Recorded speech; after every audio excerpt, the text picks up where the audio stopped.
Gumising si Kim Jong-soo at natuklasan na siya ay nakahiga sa isang tren at natuklasan niya na may isa pang tao na nakahiga din na walang malay. Kaya di nagmadali si Kim Jong-soo na bigyan ng cardiopulmonary resuscitation niti ang lalaki at nagising naman ito. Natuklasan ng dalawa na sila ay nasa pagitan ng langit at impyerno at lumabas na pareho silang patay. Ang isa ay namatay dahil sa pagkahulog mula sa mataas na lugar at ang isa naman ay namatay dahil sa aksidente sa trapiko. Ang kwento ay dapat ikwento 2 araw bago pa man si Kim Jong-soo ay manager pa rin ng isang fashion store sa shopping mall. Kahit pa nagrereklamo ang customer o hawak-hawak ang ulo at lig niya, kailangan pa ring maging profesional at mumiti si Kim Jong-soo. Nagsabihan pa siya sa asawa at mga anak na huwag pumunta rito upang bumili ng discounted na toilet paper at sinabihan silang umalis na sa daan upang hindi malaman ng lahat ang relasyon nilang dalawa. Ngunit hindi niya sinasadyang naapakan ang sapatos ni Director Cha Chae-gok at napahiya sa gitna ng maraming tao. Ngunit pilit pa rin siyang ngumiti upang hindi mag-alala ang kanyang asawa at mga anak. Ngayon ang anibersaryo ng kasal ng mag-asawa. Dinala ni Kim Jong-soo ang kanyang asawa sa isang mamahaling restaurant upang magdiwang, ngunit palagi siyang nagrereklamo na masyadong mahal ang presyo rito at mas gusto pa niyang bumili ng isang tumpok ng pork belly sa palengke. Hindi pa sila nakakapag-usap ng matino, sunod-sunod nang nagriring ang kanyang telepono.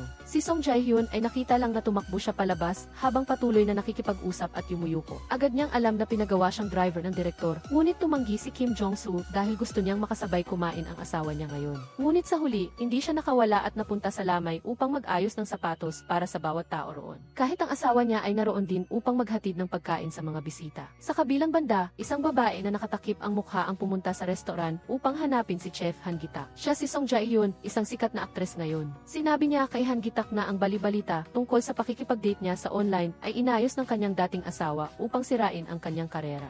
Kaya naman, humingi ng tulong si Song Jae-hyun kay Han Gi-tak. Ngunit dati na siyang tinulungan ni Han Gi-tak hanggang sa siya ay dinakip ng pulis samantalang hindi man lang siya nagsalita. Ayaw na niyang gugulin ang kanyang buhay sa bilangguan, kaya di tumanggi siyang tulungan si Song Jae-hyun. Ngunit ipinaliwanag niya na kailangan niyang gawin ang lahat upang makuha ang karapatan sa pag-aalaga ng anak nila ng kanyang dating asawa. Mula ng araw ng libing, nagkaroon ng Cold War ang mag-asawang Kim Jong-soo. Sa pagdating niya sa shopping mall para magtrabaho, alas pa siyang inisprayan ng fire extinguisher sa mukha. Lumalabas na may isang tindahan na nagsara na hindi niya alam. Lihim pa silang naglagay ng pera sa rice cake na regalo para kay Song Jae-hyun. Nagmadali siyang tumawag at sinabihan siyang dalhin ang supot ng rice cake sa kanya nang hindi niya alam na may nag-record at nagsumbong sa reporter tungkol sa suhol ni department head mapagkatapos dalhin ni Song Jae-hyun ang rice cake sa kumpanya. Nagpahayag siya ng kagustuhang magkaroon pa ng isa pang sanggol. Ngunit ang kasalukuyang trabaho ni Kim Jong-soo ay masyadong abala kaya ayaw na niyang magkaanak pa. Gayunpaman, inisip ni Song Jae-hyun na masyadong pinahahalagahan ni Kim Jong-soo ang trabaho at pinababayaan ang pamilya. Nag-away sila hanggang sa muntik nang itaas ni Kim Jong-soo ang kamay niya para sampalin siya. Kahit pa tumanggi si Han Gi-tak sa simula, nag-isip pa rin siya sa huli at palihim na hinanap ang male model na iyon,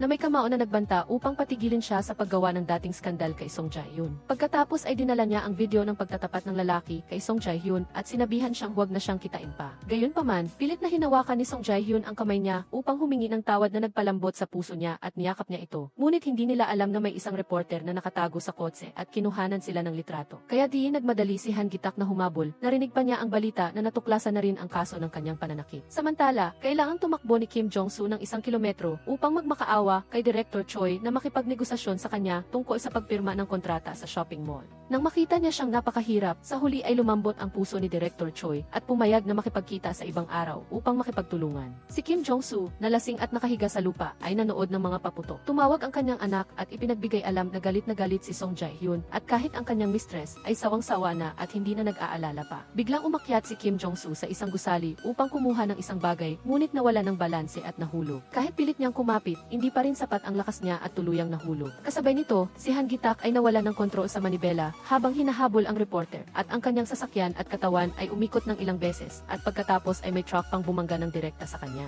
Bumabalik sa kasalukuyan, nagpuproseso si Han Gi-tak at Kim Jong-soo para lumipat sa langit o impyerno. At ang nakagugulat sa kanila ay si Han Gi-tak, kahit nakulong na, ay gumawa ng maraming mabuting gawa sa huli niyang buhay, kaya siya ay pupunta sa langit. Samantalang si Kim Jong-soo ay ikinategorya bilang nagpakamatay, kaya siya ay ipinatapon sa ika-negatibo 18 palapag ng impyerno. Sabi ng lahat ay gusto niyang magpakamatay dahil dati ay namuhay siya ng pabaya at 2 oras lang natutulog at marami pang ibang bagay na nagdulot ng iba't ibang sakit. Kahit hindi gustong magpakamatay ni Kim Jong-soo, hindi sinasadya na sinira niya ang sarili, kaya siya nagsisisi at lumuha. Nang maunawaan niya ang lahat, sinabi ng lalaki na ituloy na niya ang susunod na daan. Ang sanhi ng kanyang pagkamatay ay cerebral hemorrhage. Nang sumakay ang lahat sa tren, hindi pa rin makapaniwala sina Kim Jong-soo at Han Gi-tak na sila ay patay na. Naalala nila ang mga sandali kasama ang kanilang pamilya at mga mahal sa buhay at umiyak sila. Labis na nagsisi si Kim Jong-soo dahil hindi niya kayang iwanan ang kanyang pamilya. Bukod pa rito, may utang siya na inilihim niya sa kanyang asawa, kaya kailangan niyang bumalik para ayusin ang lahat. Masigasig ding tumulong si Han Gi-tak, ngunit wala siyang magawa laban sa sinuman at kailangan pa silang tumakas sa lahat ng mga coach ng tren.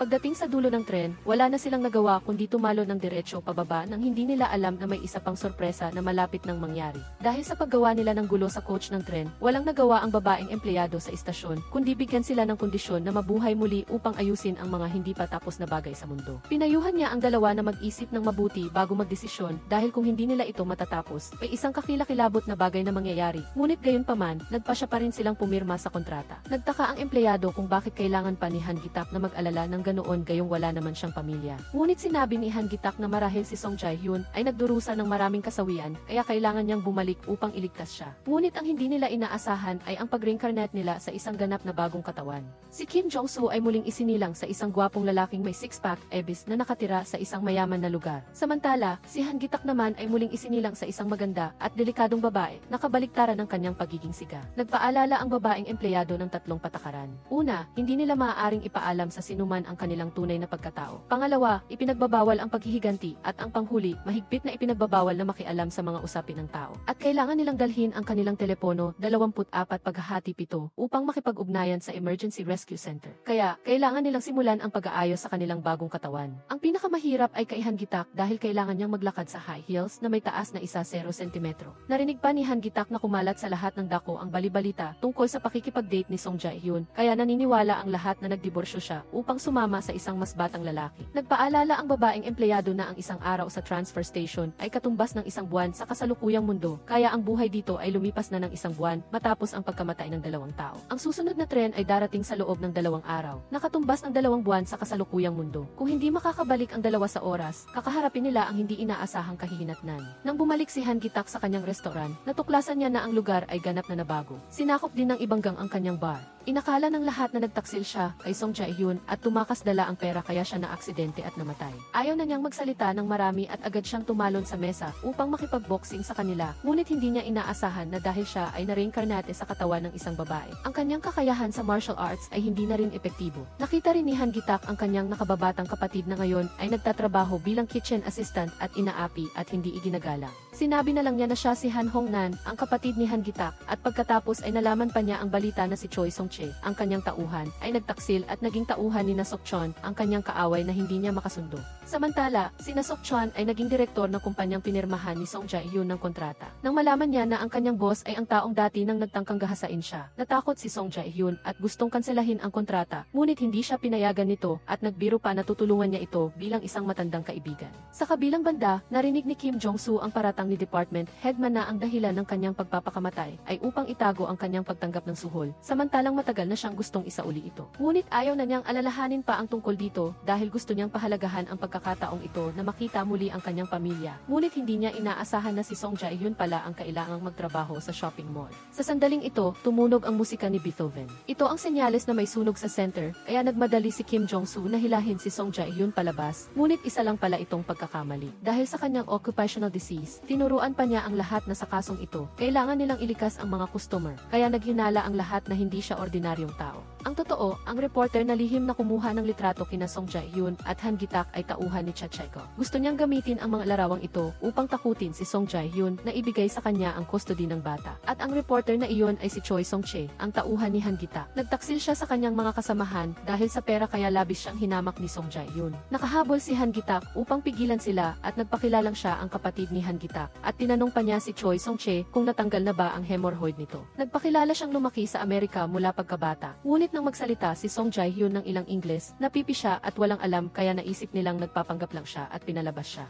Wala siyang nagawa kundi sabihin na noong gabing na aksidente si Han Gi-tak, alam din niya ang tungkol sa pagkikita nila ni Song Jae-hyun upang maniwala si Song Jae-hyun na siya talaga ang kapatid ni Han Gi-tak. Dahil sa pagod sa mabigat na trabaho, nagtago si Song Jae-hyun sa bodega upang magpahinga ng sandali, ngunit hindi niya inaasahan na hindi siya mag-iingat at mahulog siya sa likod na dahilan upang mahulog din ang mga kahon. Sa kabutihang palad, nakahabol si Kim Jong-soo upang pigilan ito, na lumikha lumikha ng isang romantikong sandali sa pagitan nilang dalawa. Kasabay nito, tumakbo si Jung Jae-hoon sa bodega at nakita si Kim Jong-soo na lalong nagduda sa kanya na siya ang bagong direktor na itinalaga sa department store upang magtrabaho ayon sa utos ng chairman. Natuklasan ng babaeng empleyado ng pamamahala na ang karakter na pinili niya para pasukin ni Kim Jong-soo ay buhay pa pala. Ito ay isang napakabihirang pagkakataon, ngunit nangyari pa rin ito. Si Lee Hae-chon talaga ang illegitimate son ng chairman ng department store at pauwi na siya sakay ng eroplano para gampanan ang posisyon ng business director. Dahil sa takot na magkikita silang dalawa, agad na nakipag-ugnayan ang empleyadong ito kay Kim Jong-soo upang bigyan ng babala at kasabay nito, pinigilan niya ang eroplano na magkaroon ng problema upang hindi makabalik si Lee Hae-chon. Lihim na narinig ni department head Ma ang usapan, ngunit inakala niya na si Kim Jong-soo talaga ang business director kaya nagplano siyang manuyo. Hindi maganda ang relasyon ni Lee Hae-chon sa kanyang pamilya, lalo na kay Cha Chae-go, kaya gusto ni Choi Song-che na siya na ang pumatay kay Lee Hae-chon dahil ayaw niyang makipagkompetensya siya kay Cha Chae-go para sa kapangyarihan. Gayunpaman, gusto ni Cha Chae-go na siya mismo ang humawak sa bagay na ito at nagsimulang magplano na pahirapan si Lee Hae-chon. Ngunit si Kim Jong-soo, na may eksaktong katulad na hitsura ni Lee Hae-chon, ay wala pa ring alam at sinundan niya si Song Jae-hyun hanggang sa bahay. Ngunit ang kanyang anak na si Hana ay naghinala na siya ay isang magnanakaw at gustong paalisin siya at pinakawalan pa ng kanyang tatay ang aso upang kagatin siya. Ngunit hindi nila alam na nakilala ng aso na siya si Kim Jong-soo kaya't napakalambing nito sa kanya na hindi makapaniwala ang buong pamilya sa kanilang nakikita. Upang makalapit sa pamilya niya, walang nagawa si Kim Jong-soo kundi magpakilalang siya ang nagpautang sa kanyang sarili ng pera upang bilhin ang bahay. Kaya't dumating siya ngayon upang singilin ito. Pagkatapos ay pumasok siya sa bahay upang tingnan muli ang lugar kung saan siya nanirahan ng mahigit 10 taon ng labis na kaligayahan. Ngunit ngayon ay kailangan niyang umuwi bilang isang estranghero. Nagtaka si Song Jae-hyun nang makita siyang umiiyak sa harap ng larawan ng kanyang asawa. Ganito ba kasakit ang damdamin ng nagpapautang para sa umutang? Pagkatapos, umupo siya at kumain ng napakaraming mangkok ng kanin ng natural na parang matagal na siyang hindi nakakatikim. Pagkatapos ay tinanong niya si Song Jae-hyun kung nakatanggap na ba ang pamilya ng insurance money.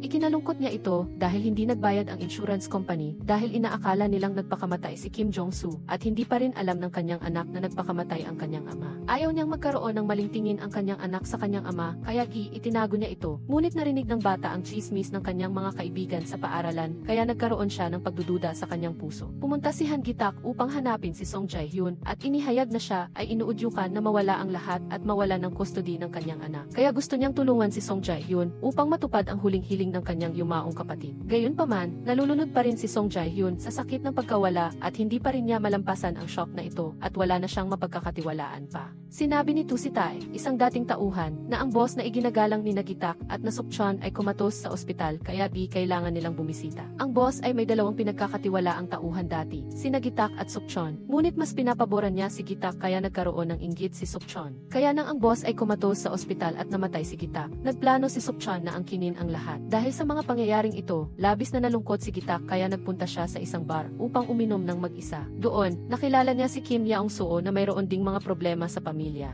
Sila, tulad ng matalik na kaibigan, ay umupo, uminom, at nagbahagi ng kanilang mga kwento. Ngunit sa huli ay natuklasan nilang nakalimutan nilang magdala ng pera kaya tumakas sila sa bar. Sa hotel, nalaman ni Yaong-soo at Gitak na magkatapat ang kanilang mga kwarto sa parehong palapag. Naramdaman ni Yaong-soo na napakapamilyar ni Gitak at nang hinawakan niya ang mukha ni Gitak, biglang bumilis ang tibok ng kanyang puso. At pagkatapos, naghalikan sila at biglang lumiwanag ang kanilang mga relo na nagpapahiwatig na silang dalawa ay galing sa parehong biyahe patungo sa langit. Si Yaong-soo ngayon ay may perpektong katawan na ikinagulat ni Gitak at nagreklamo kung bakit siya pa ang kailangang magkatawang tao bilang isang babae. Nang magbahagi sila tungkol sa pamilya at buhay, ipinahayag ni Yaong-soo ang kanyang hangarin na mabawi ang kanyang karangalan at patunayang hindi siya nagpakamatay upang hindi na magdusa ang kanyang anak na si Hana. Kasabay nito, napagtanto rin ni Hana na bago mamatay, bumili si Yaong-soo ng kwintas para sa kanyang asawa kaya imposible siyang magpakamatay. Agad siyang pumunta sa tindahan upang hanapin ang kwintas at patunayan ang kawalang sala ng kanyang ama. Samantala, nagulat si Yaong-soo nang tawagin siyang direktor ng negosyo ng lahat ng empleyado ng department store. Ipinaliwanag ng station manager na ang flight ni Lee Hae-chon ay nagkaproblema at inayos niya na bumagsak ang eroplano sa isang desyertong isla.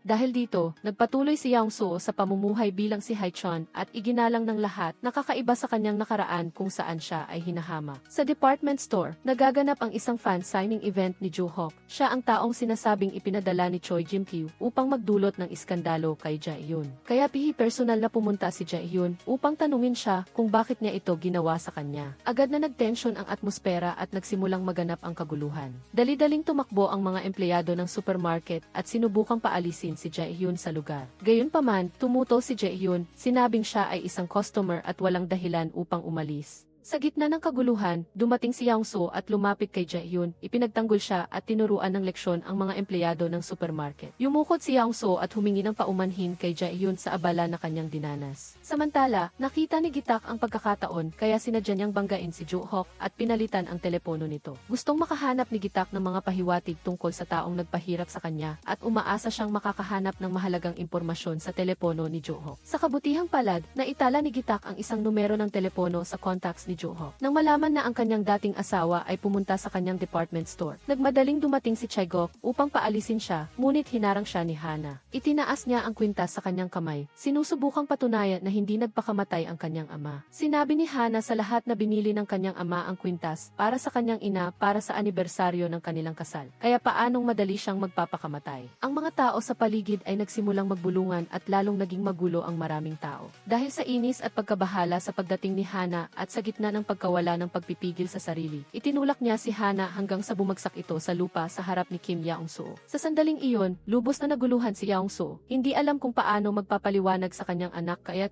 makakaya lamang niyang aliwin ito ng ilang salita. Nang marinig ang balita, mabilis na dumating si Dahe at nagyakapan ang mag-ina na humahagulgol. Si Kim Yaung-soo ay nakatayo sa tabi, nasasaktan sa kanyang puso sa nakita, ngunit wala siyang magawa sa sandaling iyon. Pagkatapos, iniuwi niya si Dahe at hindi sinasadyang nakita niya ang tingin ng tatay ni Yaung-soo sa kanya na napakakakaiba na para bang maihinala ito. Kasunod nito, nakipagkita si Young-soo sa chairman bilang ang anak nitong si Lee Hae-chon. Inatasan siya ng chairman na dagdagan ang kita ng supermarket ng 130% sa loob ng 2 buwan. Sa karanasan ng isang taong nagtrabaho sa ilalim ng mga kapitalista sa loob ng maraming taon, normal lamang sa kanya ang sumunod at yumuko. Gayunpaman, binalaan din siya ng chairman na dapat niyang malaman ang kanyang limitasyon at huwag mangarap ng mga bagay na hindi kanya kahit pa magkadugo sila. Gayunpaman, hindi nagalit si Young-soo, hindi rin siya sumagot kundi ngumiti lamang at nag-isip kung ano ang magagawa niya. Pagdating ng gabi, dahil walang ibang mapuntahan, kinailangan ni Han Gitak na makitira kay Jaehyun.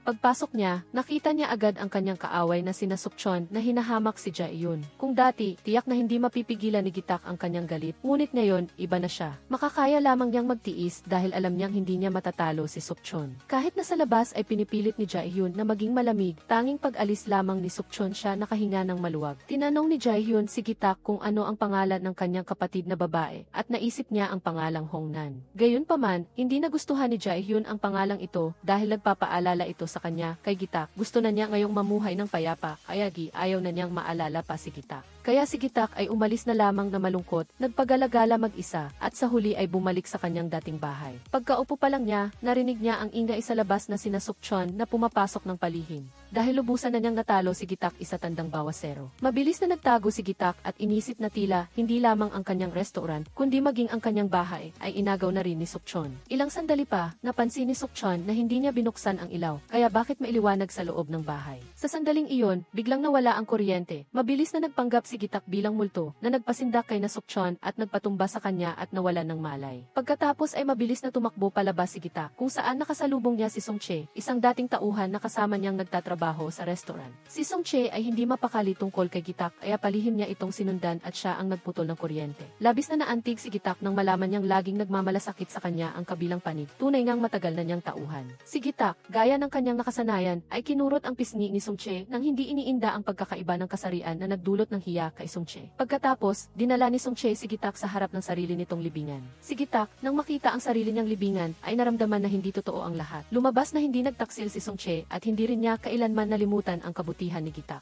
Si Song-che ay inutusan ni Sukchon na bantayan si Jaehyun para makahanap ng pagkakataong ibunyag ang katotohanan sa kanyang big boss. Samantala, si Kim Jong-soo ay inilipat upang manirahan sa mansyon ni Lee Hae-chon. Dito, mahaba ang pila ng mga katulong, marangya ang lahat ng dekorasyon, at napakarami ng mamahaling tatak. Lubos na natuwa si Jong-soo, ngunit pagkatapos ng tuwa, nakaramdam siya ng matinding kawalan. Dahil wala nang mapuntahan si Gitak, napilitan siyang makituloy sa bahay ni Jong-soo. At pagkatapos, lalong naging magulo ang buhay ni Jong-soo. Pagkagising niya, may pambabaeng damit panloob sa kanyang kama at madalas pang naglalakad si Gitak ng hubad sa mansyon. Kinabukasan, pumunta si Jong-soo sa department store para magtrabaho. Ang kanyang kagandahan ay nakaakit ng maraming babaeng empleyado at lahat ay gustong maging sekretarya niya. Nang dumating si Gitak para hanapin si Jong-soo, nagkamayan sila na parang magkapatid na nagdulot ng masamang tingin ng mga empleyado at pinag-usapan ang relasyon ng dalawa. Nakita rin ito ng tagapamahala ng departamento at nagmadaling ulat sa orihinal na tagapangulo na si Lee Hae-chon at ang babaeng iyon ay nagsasama at may napakakirot na relasyon. Si Jae-hyun na nakatanggap noon ng imbitasyon sa pag-arte, ngunit ngayon ay nasa gipit na kalagayan at walang tugon, kaya direkta siyang pumunta doon para magtanong. Nang may isang aktres na lumabas mula sa meeting room, doon niya lamang napagtanto na ang papel ay napunta na sa iba. Ngunit wala nang karapatang pumili ng papel si Jae-hyun, kaya nagpakumbaba siya, nagmakaawa sa iba, kahit gumanap bilang ina o lola, basta may papel. Kaya niya itong gampanan. Nahihirapan din ang kabilang panig dahil hinarangan na ng orihinal na tagapangulo ang lahat ng daan para kay Jae-hyun. Sa sandaling ito, nakatanggap si Jae-hyun ng tawag mula sa direktor na tila nagbago ang sitwasyon. Sa unang pagkakataon na umupo si Kim Jong-soo sa board meeting, nais niyang ilantad ang katotohanan tungkol sa kanyang pagkamatay. Naniniwala siya na ang pag-aaral tungkol sa mga empleyado ng kumpanya ang makakatulong sa pagpapaunlad ng kumpanya. Nang araw na iyon, handa na si Jong-soo na makipag-date sa kanyang asawa. Paanong ang isang tulad niya ay magpapakamatay? Bakit nagbigay ng ganoong konklusyon ang kanilang department store? Ayon sa sinabi ng empleyado na nagpapatrol noong araw na iyon, narinig niya ang ingay sa itaas at nang sumilit siya sa rooftop, nakita si Jong-soo na nahulog at patay na. Si Gitak ay nag-iinspeksyon sa rooftop sa sandaling iyon. Nakita niya ang kamera sa tapat, ngunit marahil ito ay sira na. Naalala ni Jong-soo na noong araw na iyon, upang makakuha ng kontrata, hinabol niya ang sasakyan ng direktor. Tumakbo habang umiiyak na nag-iwan ng malalim na impresyon sa kabilang panig. Kahit pa ang direktor na iyon ay nagbigay ng ebidensya, mukhang nagmamadali si Jong-soo noong gabing iyon, hindi siya mukhang taong gustong magpakamatay. Naniniwala siya na ang pagpapakamatay ng isang empleyado ay makakaapekto sa dangal at tagumpay ng department store, kaya dapat imbestigahan ng husto ang sanhi ng pagkamatay ni Jong-soo. Kung namatay siya rito, ang sanhi ng kamatayan ay may kaugnayan sa kumpanya. Tinanong ni Jong-soo ang isang lalaki na natutulog lang ng 2 oras, kumakain ng 2 beses sa isang araw, at buong pusong nagtatrabaho para sa kumpanya, pinabayaan ang kalusugan, nagkaroon ng maraming sakit, tumatanggap ng maliit na sahod, ngunit nagbigay ng 2 beses na mas maraming paggawa. Sa sitwasyong ito, kahit na ito ay pagpapakamatay, ang kumpanya ay may pananagutan na magbigay ng sapat na bayad. Sa pagkakataong ito, si Dahi, ayon sa utos, ay nagdala ng tubig. Nang marinig niya ang sinabi ni Jong-soo, siya ay natigilan at hindi sinasadyang nabasag ang baso ng tubig. Ngunit hindi ito pinansin ni Chae-gok at tinanong si Jong-soo kung talagang itinulak ng kumpanya ang asawa niya sa bingit ng kamatayan, paanong makakapagtrabaho si Dahi sa kumpanyang pumatay sa kanyang asawa. Binigyang diin ni Chae-gok na ang sentro ng problema ay hindi ang sanhi ng pagkamatay ni Jong-soo, kundi ang akusasyon sa kanya ng pagtanggap ng suhol. Nakakolekta sila ng ebidensya na habang nabubuhay si Jong-soo, bumili siya ng mamahaling kwintas para sa kanyang asawa, isang bagay na lampas sa kanyang kakayahang pinansyal. Sa gitna ng tensyon, nagsalita si Chae-han bilang pagtatanggol, ipinaliwanag na ang kwintas ay binili sa may diskwentong presyo at hulugan dahil siya ang taong nilapitan ni Jong-soo para sa payo. Walang pakialam na pinag-usapan ng lahat sa meeting room ang pagkamatay ni Jong-soo na para bang isang bagay na hindi dapat ikabahala. Ngunit si Dahi, bilang isang asawa na nagdadalamhati sa pagkawala ng kanyang asawa, ay hindi nakayanan ang nakakabiglang kapaligiran at nagmadaling umalis sa meeting room. Pagkatapos ng pulong, kumalat ang balita na si Dahi ay asawa ni Jong-soo sa buong department store na naging mainit na usapan ng lahat. Si Jae-hyun sa wakas ay nakakuha ng papel sa isang pelikula, ngunit pagdating sa set, doon lang niya natuklasan na siya ay ginagampanan lang ng isang cameo na papel, hindi ang pangunahing papel tulad ng inaasahan. Mula sa pagiging A-list star, kailangan na niyang mag-ayos sa masikip na banyo, at ang pangunahing aktres ay ang matagal na niyang karibal. Sa pelikula, kailangan gumanap si Jae-hyun ng isang eksena kung saan siya ay ininsulto, sinampal sa mukha ng pangunahing aktres at binuhusan ng tubig. Matapos ang eksena, ang lahat ay nag-aalala lamang sa pangunahing aktres. Iniwan si Jae-hyun na nag-iisa sa banyo, nagpigil siya hanggang sa walang tao bago humagulgol. Sinubukan niyang pigilin ang kanyang pag-iyak, hindi naglalabas ng anumang tunog. Nang dumating si Gitak sa banyo at sinadyang kumanta ng malakas para takpan ang iyak ni Jae-hyun, maging si Sung-chae ay nakatayo sa labas upang pigilan ang sinuman na makagambala. Samantala, sinadya ng pangunahing aktres na hindi gumanap ng maayos na nagdulot kay Jae-hyun na ulit-ulitin ang eksena ng pang-iinsulto, tumanggap ng ilang sampal, at uminom ng maraming tubig ng paulit-ulit. Gayunpaman, si Jae-hyun ay nagtiis at hindi nagreklamo ni Katiting. Nakita ni Gitak ang eksenang iyon at labis na nagalit sa pangunahing aktres na iyon. Sa wakas, natapos din ang eksena. Dinala niya si Jae-hyun sa restaurant ni Chae-gok para maghapunan, ngunit ang mga pagkaing niluto niya ay napakahirap lunukin. Hindi na nakayanan ni Gitak kaya't napakialaman na siya at nag-angat ng manggas at pumasok sa kusina. Nagpakita ng kanyang husay sa pagluluto ng pasta. Ang kanyang luto ay nakabihag sa lahat. Ang dalawang tauhan ay tumikim, walang tigil ang papuri, sinabing ang lasa ay eksaktong katulad ng luto ng kanilang big boss noon. Naalala ni Gitak na dati may isang customer na nagdala ng kwintas sa restaurant, sinabing gusto niyang sorpresahin ang kanyang asawa. Ngayon, napagtanto niya na ang customer na iyon ay si Kim Jong-soo. Sadyang mapaglaro ang kapalaran, ang kwintas na iyon ngayon ay bumalik na kay Dahi. Kasama ng kwintas, mayroon ding card na isinulat mismo ni Jong-soo kung saan ipinahayag niya ang kanyang pagsisisi at walang hanggang pagmamahal para sa kanyang pamilya. Kasabay nito, bumili si Jong-soo ng maraming damit at dinala sa bahay ni Dahi. Gustong maging mas maganda ang pananamit niya. Gayunpaman, sinabi niyang binili niya ito para sa ibang tao, ngunit hindi nagustuhan ng taong iyon. Inakala pa ni Jong-soo na iyakapin siya ni Dahi dahil sa pagkaantig, ngunit ang realidad ay mas masakit. Hindi man lang niya ito pinansin at malamig na nilinaw ang relasyon nilang dalawa. Bukod pa rito, nakatanggap si Jong-soo ng balita mula kay Gitak na ang kanyang asawa ay dating pumunta sa restaurant kasama ng ibang lalaki at ang taong iyon ay walang iba kundi ang kanyang ex-boyfriend na si Chaehoon. Pumunta pa siya sa bahay ni Dahi kahit gabi na at nakita pa ni Jong-soo ang dalawa na mahigpit na nagyakapan.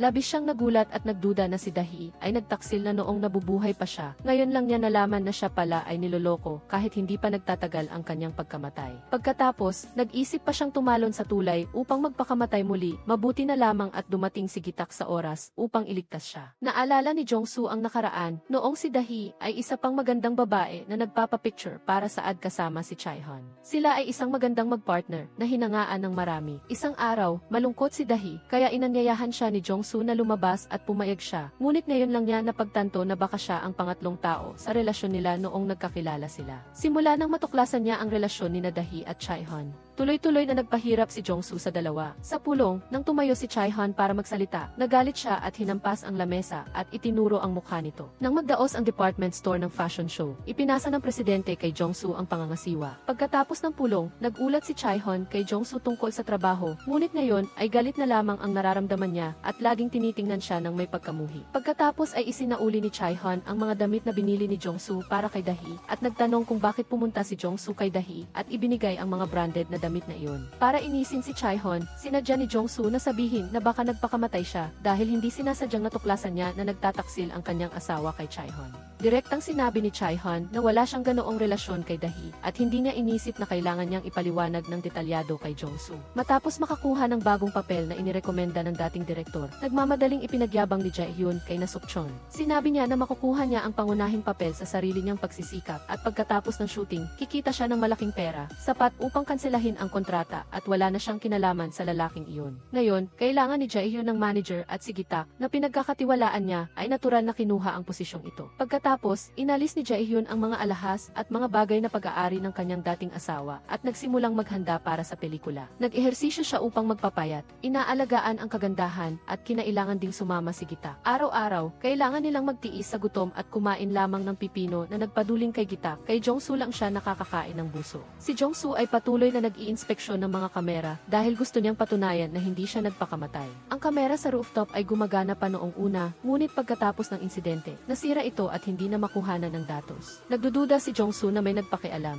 Kahit hindi niya nahanap ang kamera sa rooftop, mabilis niyang natuklasan na ang kamera sa loob ng katabing gusali ay kayang kuhanan ang department store. Kaya, pumunta siya sa katabing gusali upang kumuha ng datos ngunit hindi inaasahan. Naunahan na pala siya ng iba at sinira ito. Samantala, hindi sinasadyang natuklasan ni Dahi ang isang lumang cellphone na mayroong isang text message tungkol sa pagpapadala ng parsela sa mismong araw ng pagkamatay ng kanyang asawa. Nang mag-break, palihim siyang pumunta sa hagdanan upang hanapin ang impormasyon ng tumanggap ng parsela at hindi sinasadyang narinig niya ang mga ibang empleyado na lihim na nag-uusap tungkol sa balita ng multo kamakailan na dahil daw sa pagbalik ng kanyang asawa. Upang manakot, narinig ito ni Dahi, ngunit hindi siya nagsalita na ikinainis ni Jong-soo. Tinanong niya kung bakit hindi siya nagalit ngunit si Dahi naman ang nagtanong sa kanya ano ang mali niyang ginawa at bakit siya ininsulto at laging ginugulo. Naniniwala si Jong-soo na ang kanyang pagkakamali ay ang hindi niya pagduda, tinanggap na nagpakamatay ang kanyang asawa, at sa totoo lang ay wala siyang alam tungkol sa kanyang asawa. Sa press conference para sa paglulunsad ng bagong pelikula, humarap si Jae-hyun sa media. Nakakagulat, naroon din ang kanyang karibal na nagdulot ng gulo sa bulwagan, baka napalitan na naman siya nito sa papel. Hindi makapaniwala si Jae-hyun dito, natigilan siya ng ilang segundo, ngunit ang karibal ay patuloy pa ring humihila sa kanya para magpakuha ng litrato. Kahit naaalis na sana si Jae-hyun, sinadya ng karibal na matumba sa lupa. Ang aksyon na ito ay ikinagalit ng kanyang mga tagahanga at pagkatapos ay galit na naghagis sila ng mga bagay kay Jae-hyun. Inilabas ni Gitak, ang anak ni Jae-hyun, para panoodin ang ina at nang makita ng bata ang eksenang iyon ay nagtaka kung bakit ganoon ang pakikitungo ng mga tao sa kanyang ina. Upang hindi na makita ng bata ang pangyayaring iyon, sinabi ni Gitak na nag-eksena si Jae-hyun ng pambubuli ng masasamang tao at ang susunod na eksena ay magiging bayani si Gitak na magliligtas sa dalaga. Pagkatapos magsalita, umakyat si Gitak sa kamera na ikinamangha ng lahat. Pagkatapos ay dahan-dahang lumapag sa entablado at inalis si Jae-hyun. Pagkatapos ay hinanap ni Han Gitak ang assistant director upang maghiganti, ngunit nakita niyang kumakain ito kasama sina Sukchon. Tila siya ang nagplano ng paninira kay Jae-hyun. Nagtago si Gitak sa katabing silid at nakinig sa buong pag-uusap. Pagkatapos ihatid ang assistant director, binuksan ni Sukchon ang pinto ng katabing silid at nakita si Chae-gok na nakaupo doon at sa tabi niya ay ang karibal na aktres ni Jae-hyun.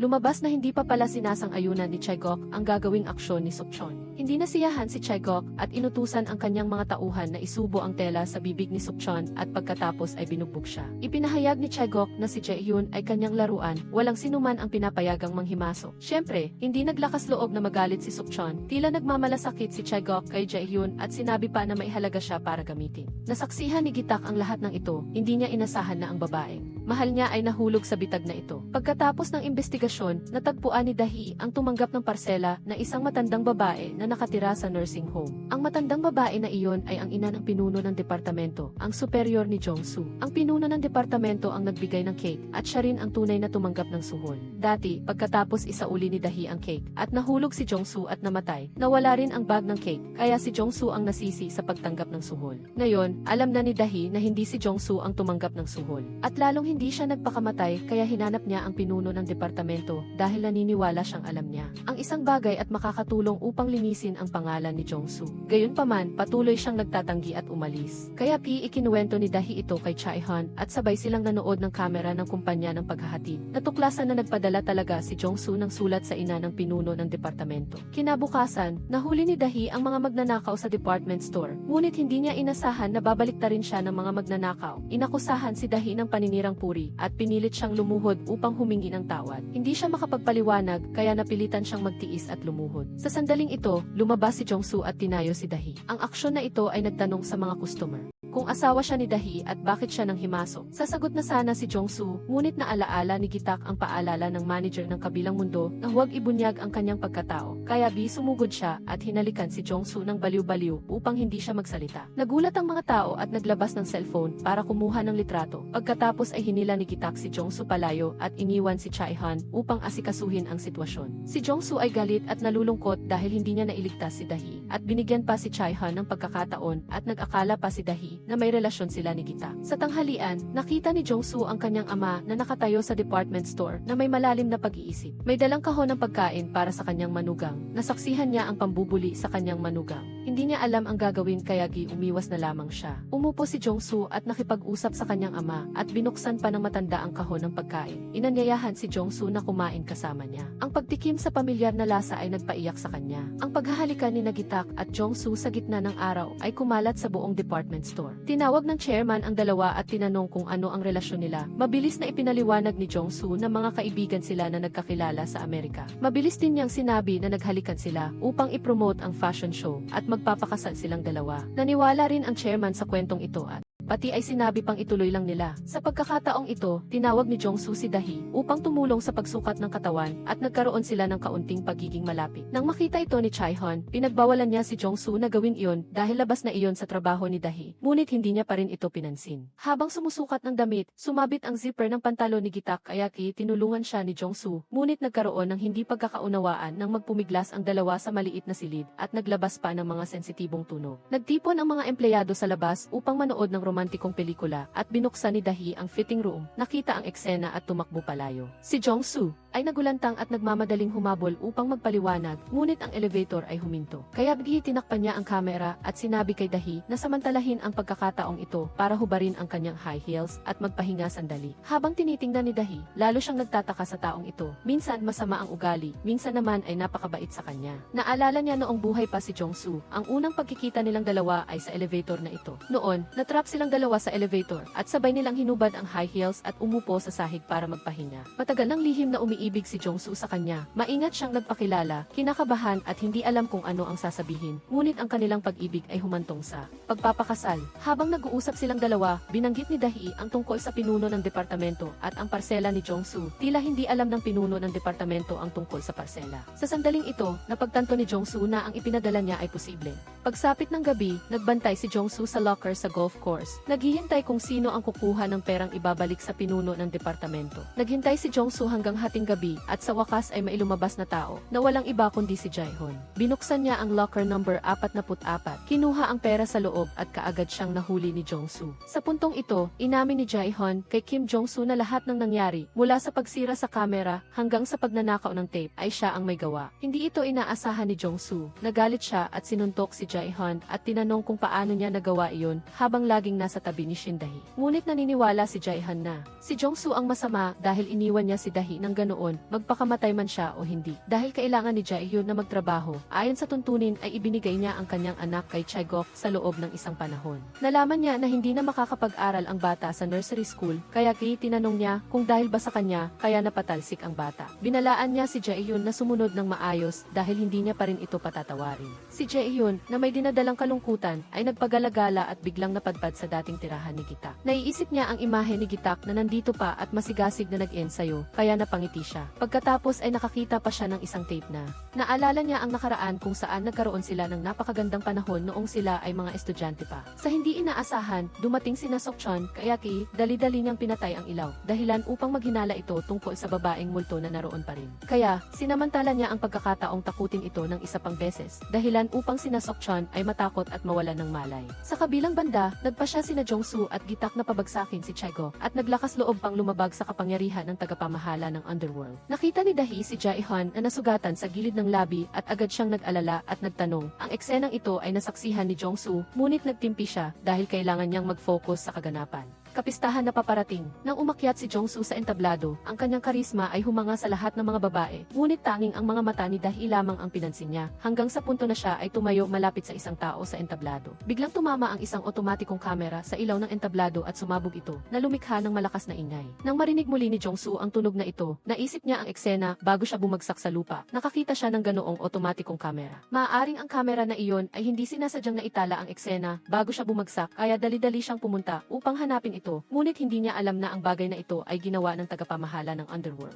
Planado. Pagkatapos, nang malaman ni Jae-hyun na si Gitak ay nagmodelo para sa kumpanya ng kanyang dating asawa, agad siyang nagtanong ngunit sinabi lang ni Gitak na ang layunin niya ay makalapit kay Chae-gok dahil ang kanyang kuya. Si Gitak ay gumawa nito upang maghiganti sa iyo dahil hindi mo sinasadyang naging sanhi ng pagkamatay ng kanyang kuya. Dahil si Jong-soo ay abala sa pagpunta sa istasyon ng DV upang hanapin ang videotape, iminungkahi ni Gitak na si Chae-gok ang ipalit bilang modelo, ngunit nang umakyat ito sa entablado, sinipan niya ang paa nito upang bumagsak ito. Alam ni Jae-hyun na ginawa niya iyon upang maghiganti, kaya inutusan niya si Sung-che na sundan at protektahan si Gitak anuman ang mangyari. Pagkatapos, inakit ni Gitak si Jo-hok na sumama sa kanya, ngunit sa hindi inaasahan ay hinabol ito ni Nasokchon. Kahit na si Jo-hok ay nakagawa ng iskandalo kay Jae-hyun, hindi siya nakatakas at nahuli ni Sokchon. Sa ibang sasakyan, pagkatapos, dinala sila sa isang abandonadong bahay at handa na sanang saktan nang biglang dumating si Sung-che at binugbog ang mga ito. Sunod, lumuhod siya sa harap ni Nasokchon at nagmakaawa na patawarin si Gitak, ngunit sa huli ay binugbog pa rin siya hanggang sa mawalan ng malay. Nang makita ito, natakot ang duwag na si Jo-hok at sinabing tawagan si Chae-gok upang patunayan niya na hindi na niya ibabalik ang peking kaso ng pagtataksil kay Jae-hyun, na ang lihim ay mananatili sa kanya kahit sa kamatayan. Nang sinabi niya ang mga salitang ito, natapos din ang drama. Lumalabas na ang pagdukot na ito ay bahagi pala ng plano ni Gitak at ng kanyang dalawang tauhan. Si Kim Jong-soo naman ay natagpuan ang tape na hindi sinasadyang nag-record ng eksena bago siya namatay, kaya bumalik siya upang hanapin si Dahi. Nais niyang sumama ito sa kanya. Inutusan niya ito na magtiwala sa kanya at huwag makinig sa sinuman hangga't hindi niya naihanda ang lahat at ipinaalam sa kanya. Sa pulong ng lupon kinabukasan, sinadya ni Jong-soo na ipakita sa lahat ang video na nag-record ng kanyang pag-akyat sa rooftop bago siya namatay. Direkta niyang tinanong ang tagapamahala ng departamento kung siya ba ang sadyang nagbigay kay Jong-soo ng bag ng matamis na tinapay upang patahimikin siya at huwag sabihin ang tungkol sa kanilang pagsuhol. Pagkatapos ay ginawa niya pa ang kanyang kamatayan na maging isang kaso ng pagpapakamatay upang pagbintangan siya na siya ang tumanggap ng suhol. Lumabas na noong oras na iyon, gusto lang ni Jong-soo na subukang itali muli ang watawat na nakasabit sa harap ng kumpanya, ngunit bigla siyang nagkasakit at nadulas at nahulog. Pagkatapos, pinapasok niya pa si Dahi sa silid para sa kanya at pinilit ang lahat na humingi ng tawad at magbigay ng kabayaran sa kanilang pamilya. Galit na tinanong ni Jong-soo kung ano ang gagawin nila upang pagbayaran ang mga bagay na ito, at si Chae-gok ay nagpasya lamang na bumaba sa tubig at sinabing pag-aaralan niya ang paghingi ng tawad at pagbibigay ng kabayaran sa kanila. Gayunpaman, binalikan ni Dahi si Jong-soo at sinaway siya kung bakit isinama niya ang kanyang asawa sa labanan ng kapangyarihan na iyon at hindi siya masaya na malaman na ang kanyang asawa ay hindi nagpakamatay. Ginawa ni Gitak na maipost ang recording ni Jo-hook na umamin na siya ay nagkunwari ng iskandalo upang linisin ang pangalan ni Jae-hyun, ngunit hayagan siyang hindi man lang nagpasalamat at nagtanong pa kung paano sila nakahiram ng mga taong gagawa. Nang ganoon, nagpakabuti pa sila at binigyan ng pansit si Jo-hook dahil sa takot na baka patayin siya ni Nasokchon. Ngunit, sa sandaling binanggit nila si Nasokchon, dumating agad ito. Tumawag si Nasokchon kay Song-che at may sinabi na nagdulot ng pag-aalala kay Gitak. Alam niya na si Song-che ay nasugatan din noong nakaraang gabi, kaya siya mismo ang naglagay ng gamot sa binata. Ngunit hindi niya alam na siya ay nasa katawan ng isang babae, kaya napatingin sa kanya si Song-che. Kahit nakatatapos lang ng dalawa sa kanilang malaking plano, hindi pa rin nila napapasaya sina Dahi at Jae-hyun. Gusto ni Jong-soo na malaman ang totoong nararamdaman ni Dahi, kaya pumunta siya sa kanilang bahay. Ngunit narinig niya si Hana na nagsasabing marahil pagkatapos ng 49 na araw. Ang kanyang ama ay umakyat na sa langit at hindi na babalik. Ang marinig ito mula mismo sa bibig ng kanyang anak ay nagpasama ng loob ni Jong-soo, ngunit ang tanging magagawa niya ay haplusin ang ulo nito upang aliwin siya. Pagkatapos, humingi siya ng tawad kay Dahi dahil sa pagtalakay niya ng usapin tungkol sa asawa nito nang walang pahintulot. Matapos malaman na ang kanyang asawa ay hindi nagpakamatay, sinabi ni Dahi sa kanyang anak na ang kanyang ama ay nagtrabaho ng napakahirap para sa kanilang pamilya, kaya nagkasakit ito at maagang namatay. Inakala niya na pagkatapos malaman ng kanyang anak na hindi nagpakamatay ang kanyang asawa ay babawasan ang kalungkutan ng kanyang ama, ngunit wala pa rin itong imik at umiyak pa sa harap ng kanyang altar. Ang tatlo ay nagyakapan at umiyak sa harap niya, habang si Jong-soo ay walang magawa dahil hindi na siya makakabalik sa kanyang dating anyo. Si Jae-hyun at Gitak naman ay nagpunta sa sarili niyang puntod. Nagdala pa si Jae-hyun ng beef broth at dumating din si Song-che, kaya naghanda sila ng handog para kay Gitak. Pagkatapos, si Gitak ay talagang uminom ng buong mangkok ng sabaw at nagtanong pa kung tunay na baka ba iyon. Kahit na napatunayan niya na hindi siya nagpakamatay, bakit si Jong-soo ay hindi pa rin? Panatag, gustong payuhan ng tagapamahala ng underworld na si Maja na pumunta na siya sa langit, ngunit ayaw pa rin niyang makinig. Nagkataon na nakita niya si Dahi na pumunta pa rin sa kumpanya kahit madilim na, kaya naghinala siyang palihim itong nakikipag-date kay Jae-hyun, ngunit hindi niya inasahan na mag-isa itong pumunta sa bodega na may dalang maraming pagkain. Umupo lang siya at kinausap ang sarili na parang nakikipag-usap sa kanyang asawa. Nasasaktan siya dahil hindi niya kailanman naintindihan ang kanyang asawa at hinayaan lang niya itong magdusa ng maraming paghihirap. Nakatayo lang si Jong-soo sa labas at nakikita siyang nasasaktan na nagpasakit din sa kanyang puso. Inamin ni Dahi na hindi siya naging tapat at nakaramdam ng kalungkutan noong sila ay nagsasama pa. Nang marinig ito ni Jong-soo, agad siyang nanghina at malakas na inalog ang balikat ni Dahi, kaya nalaglag ang kanyang hair clip. Biglang huminto ang oras, isang eksena na hindi niya inasahan ang naganap ng si Jae-han pala ang asawa ni Dahi at ang ama ni Hana. Kahit ang kanyang ama ay naglaho, ipinaliwanag ni Maja na kung patuloy siyang makikialam sa mundong ito, ang kanyang nakaraan ay unti-unting mawawala na parang hindi siya ipinanganak. Sa sandaling ito, nagpatuloy ang lahat. Si Jong-soo ay nanlulumo at nakaupo dahil sa takot na tuluyan siyang maging isang pangyayari lamang. Samantala, si Gitak naman sa kabilang banda ay inanyayahan ni Jae-hyun na matulog sa kanyang bahay,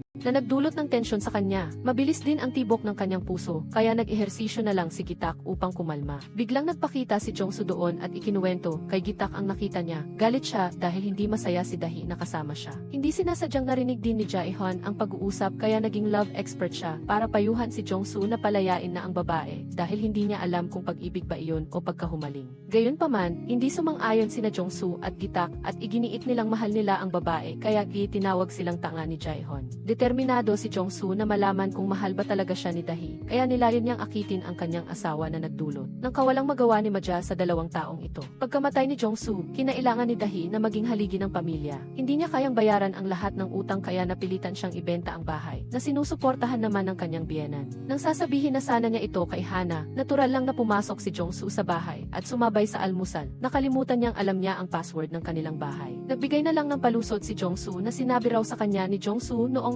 nabubuhay pa ito at sinabi na maaari siyang pumunta sa kanilang bahay anumang oras. Sa pagkakataong ito, kinontak ng kumpanya ang dalawa at ipinaliwanag ang tungkol sa tagapamahala ng departamento na napatunayang hindi nagsuhol. Ipinilit pa ni Chegok na si Jong-soo ay namatay dahil siya ay nadulas at nahulog lamang kaya mariin siyang tumanggi sa kontrata para sa aksidente sa trabaho at nagbigay lamang ng maliit na buwanang kabayaran. Mariing tumanggi si Jong-soo at inakala na sinubukan lamang si Hana na patahimikin siya at huwag na itong banggitin pa. Hindi rin pumayag si Dahi at sinabing ang halaga ng kabayaran ay hindi sapat para sa pagkamatay ng kanyang asawa dahil hindi niya kailangan ang pera na iyon sapagkat ito ay kapalit ng buhay ng kanyang asawa. Pinayuhan siya ni Jong-soo na kung mahal niya talaga ang kanyang asawa ay tanggapin na niya iyon upang tustusan ang kanilang buhay, ngunit mariin pa ring ipinilit ni Dahi na ibenta ang bahay upang magbayad ng utang. Nag-schedule ng pribadong pagpupulong ang chairman kay Jae-hyun at nag-alok na bigyan siya ng malaking halaga ng pera at umalis na sa lugar. Ngunit tumanggi si Jae-hyun dahil ayaw niyang makita siya ng kanyang anak na parang ganoong klase ng tao. Determinado siyang palakihin ang kanyang anak na maging isang mabuting tao at hindi tulad ng kanyang ama. Gayunpaman, ginamit ulit ni Chegok ang mga palihim na kuha niya kasama si Gitak upang takutin siya at isisi ang lahat ng kasalanan kay Gitak. Hayagan namang sinabi ni Gitak na kung gusto nitong i-post ay i-post na nito online upang makita ng mundo kung gaano ito kakahabag-habag. Bago umalis, pinayuhan pa ni Jae-hyun si Chegok na huwag mainggit kay Gitak dahil ang isang taong tulad niya ay hindi kailanman maiintindihan kung ano ang pag-ibig. Pinayuhan ni Jae-hyun si Dahi na tanggapin ang kabayaran at mamuhay ng masaya sa nalalabing buhay niya, ngunit tumanggi si Dahi. Sinabi na hindi gagamitin ni Gitak ang kanyang asawa. Gayunpaman, pilit na hinabol siya ni Jae-hyun at tinanong kung maaari ba niya bigyan siya ng isa pang pagkakataon na ligawan siya, ngunit tumalikod si Dahi at umalis. Si Jae-hyun ay nagsimulang lumipat sa bahay ni Gitak. Sinabi niya na 2 beses na siyang nakapatay kay Gitak dahil sa kanyang kaduwagan. Agad siyang sinabihan ni Gitak na magpakatatag upang mapalaki niya ang kanyang anak at tapakan ang mga langaw. Nainggit sa labas, si Gitak sa kanyang pagkatao bilang manager ay tinulungan siyang makipagkita sa karibal na aktres ni Jae-hyun upang makipagtransaksyon. Hiniling na bigyan niya ng ilang proyekto si Jae-hyun upang makasali. Samantala, nagdesisyon si Dahi na maglagay ng for sale sign sa bahay na nagpagalit kay Hana sa kanyang ina. Tumulong din si Jong-soo sa paggulo ng bahay upang mapigilan ang mga mamimili na pumunta. Sinabi pa niyang siya ang nagpautang kaya hindi niya papayagan si Dahi na ibenta ang bahay at nag-alok pa na manirahan kasama ang kanilang pamilya. Nagkunwari si Jong-soo na nagkukulang siya sa pagmamahal ng pamilya upang makuha ang awa ni Dahi, ngunit naramdaman niyang hindi tama ang sitwasyon. Gayunpaman, dahil ayaw ng kanyang anak na lumipat, umayag na lang siya. Kaya, formal na bumalik si Jong-soo upang mamuhay kasama si Dahi sa ilalim ng iisang bubong at may isang kondisyon aalis siya sa bahay kapag napuno na ang board ng mga nakolektang ngiti. Naalala niya ang pamilyar na amoy ng kanyang pamilya at ang pagiging malapit nito ngayon ay nagpapasaya sa kanya. Kinaumagahan, ginising ni Dahi si Jong-soo, ngunit pagdilat pa lang niya, natural na niyang inabot ang kamay upang yakapin siya at tinawag siyang asawa. Sinabi pa niyang nagkaroon siya ng masamang panaginip kung saan nakita niyang patay na siya. Nakalimutan niya ng tuluyan na nagbago na ang kanyang pagkatao, kaya binugbog siya ng matindi. Pagkatapos mag-almusal, inihatid ni Jong-soo ang kanyang anak sa paaralan.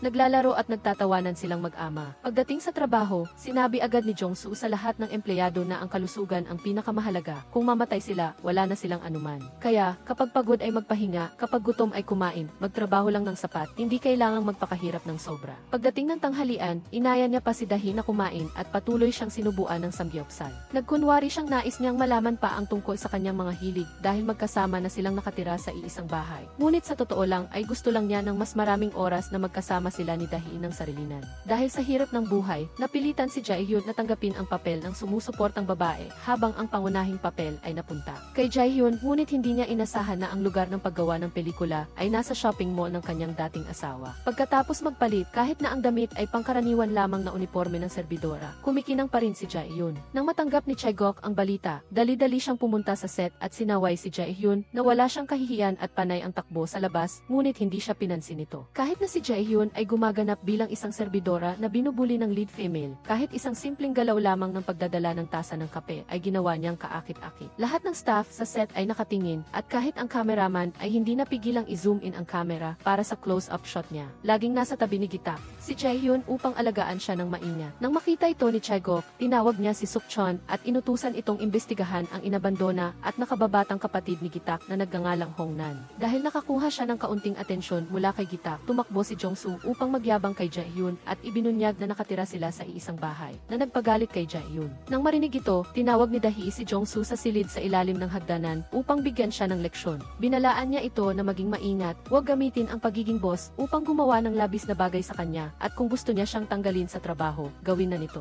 Sa kabila ng babala, si Jong-soo ay hindi lamang hindi galit, bagkus ay kinilig. Ito ang matapang na Dahi na kilala niya. Ito ang lalaking laging nang aapi na nakasanayan niya. Pagkasabi nito, umalis si Dahi, ngunit biglang nabali ang takong ng sapatos niya at siya ay nahulog sa bisig ni Jae-hyun. Natakot siyang makita ni Jong-soo ang eksenang ito, kaya nagkunwari siyang tumitingkayad na parang walang nangyari at nagpatuloy sa pagtatrabaho. Gayunpaman, ang pagkilos na ito ay napansin ng dalawang lalaki. Agad bumili si Jae-hyun ng ibang pares ng sapatos. Siya mismo ang nagsuot sa paa ni Dahi at hinayaan niyang makita ito ni Jong-soo. Nalungkot si Jong-soo at umalis, ngunit pagkaraan lang ng isang segundo ay isinoli na ni Dahi ang sapatos para kay Jae-hyun dahil ayaw na niyang magkautang pa rito. Si Jong-soo na punong-puno ng pag-iisip ay tumawag lamang kay Gitak na naging tagapayo sa pag-ibig at nagpayo kay Jong-soo na maging mapusok upang madama ni Dahi ang kanyang tapat na damdamin. Ngunit nagkamali si Jong-soo at nasaktan ang likod ni Dahi, kaya kinailangan niyang magpahinga sa bahay ng ilang araw. Upang makabawi, tumawag si Jong-soo ng isang grupo ng mga tao upang maglinis ng bahay, ngunit hindi gusto ni Dahi na maraming tao sa bahay. Hindi rin niya gusto na may ibang humahawak sa mga gamit niya, kaya pinaalis niya ang lahat ng katulong. Kaya naman si Jong-soo na mismo ang nagluto, ngunit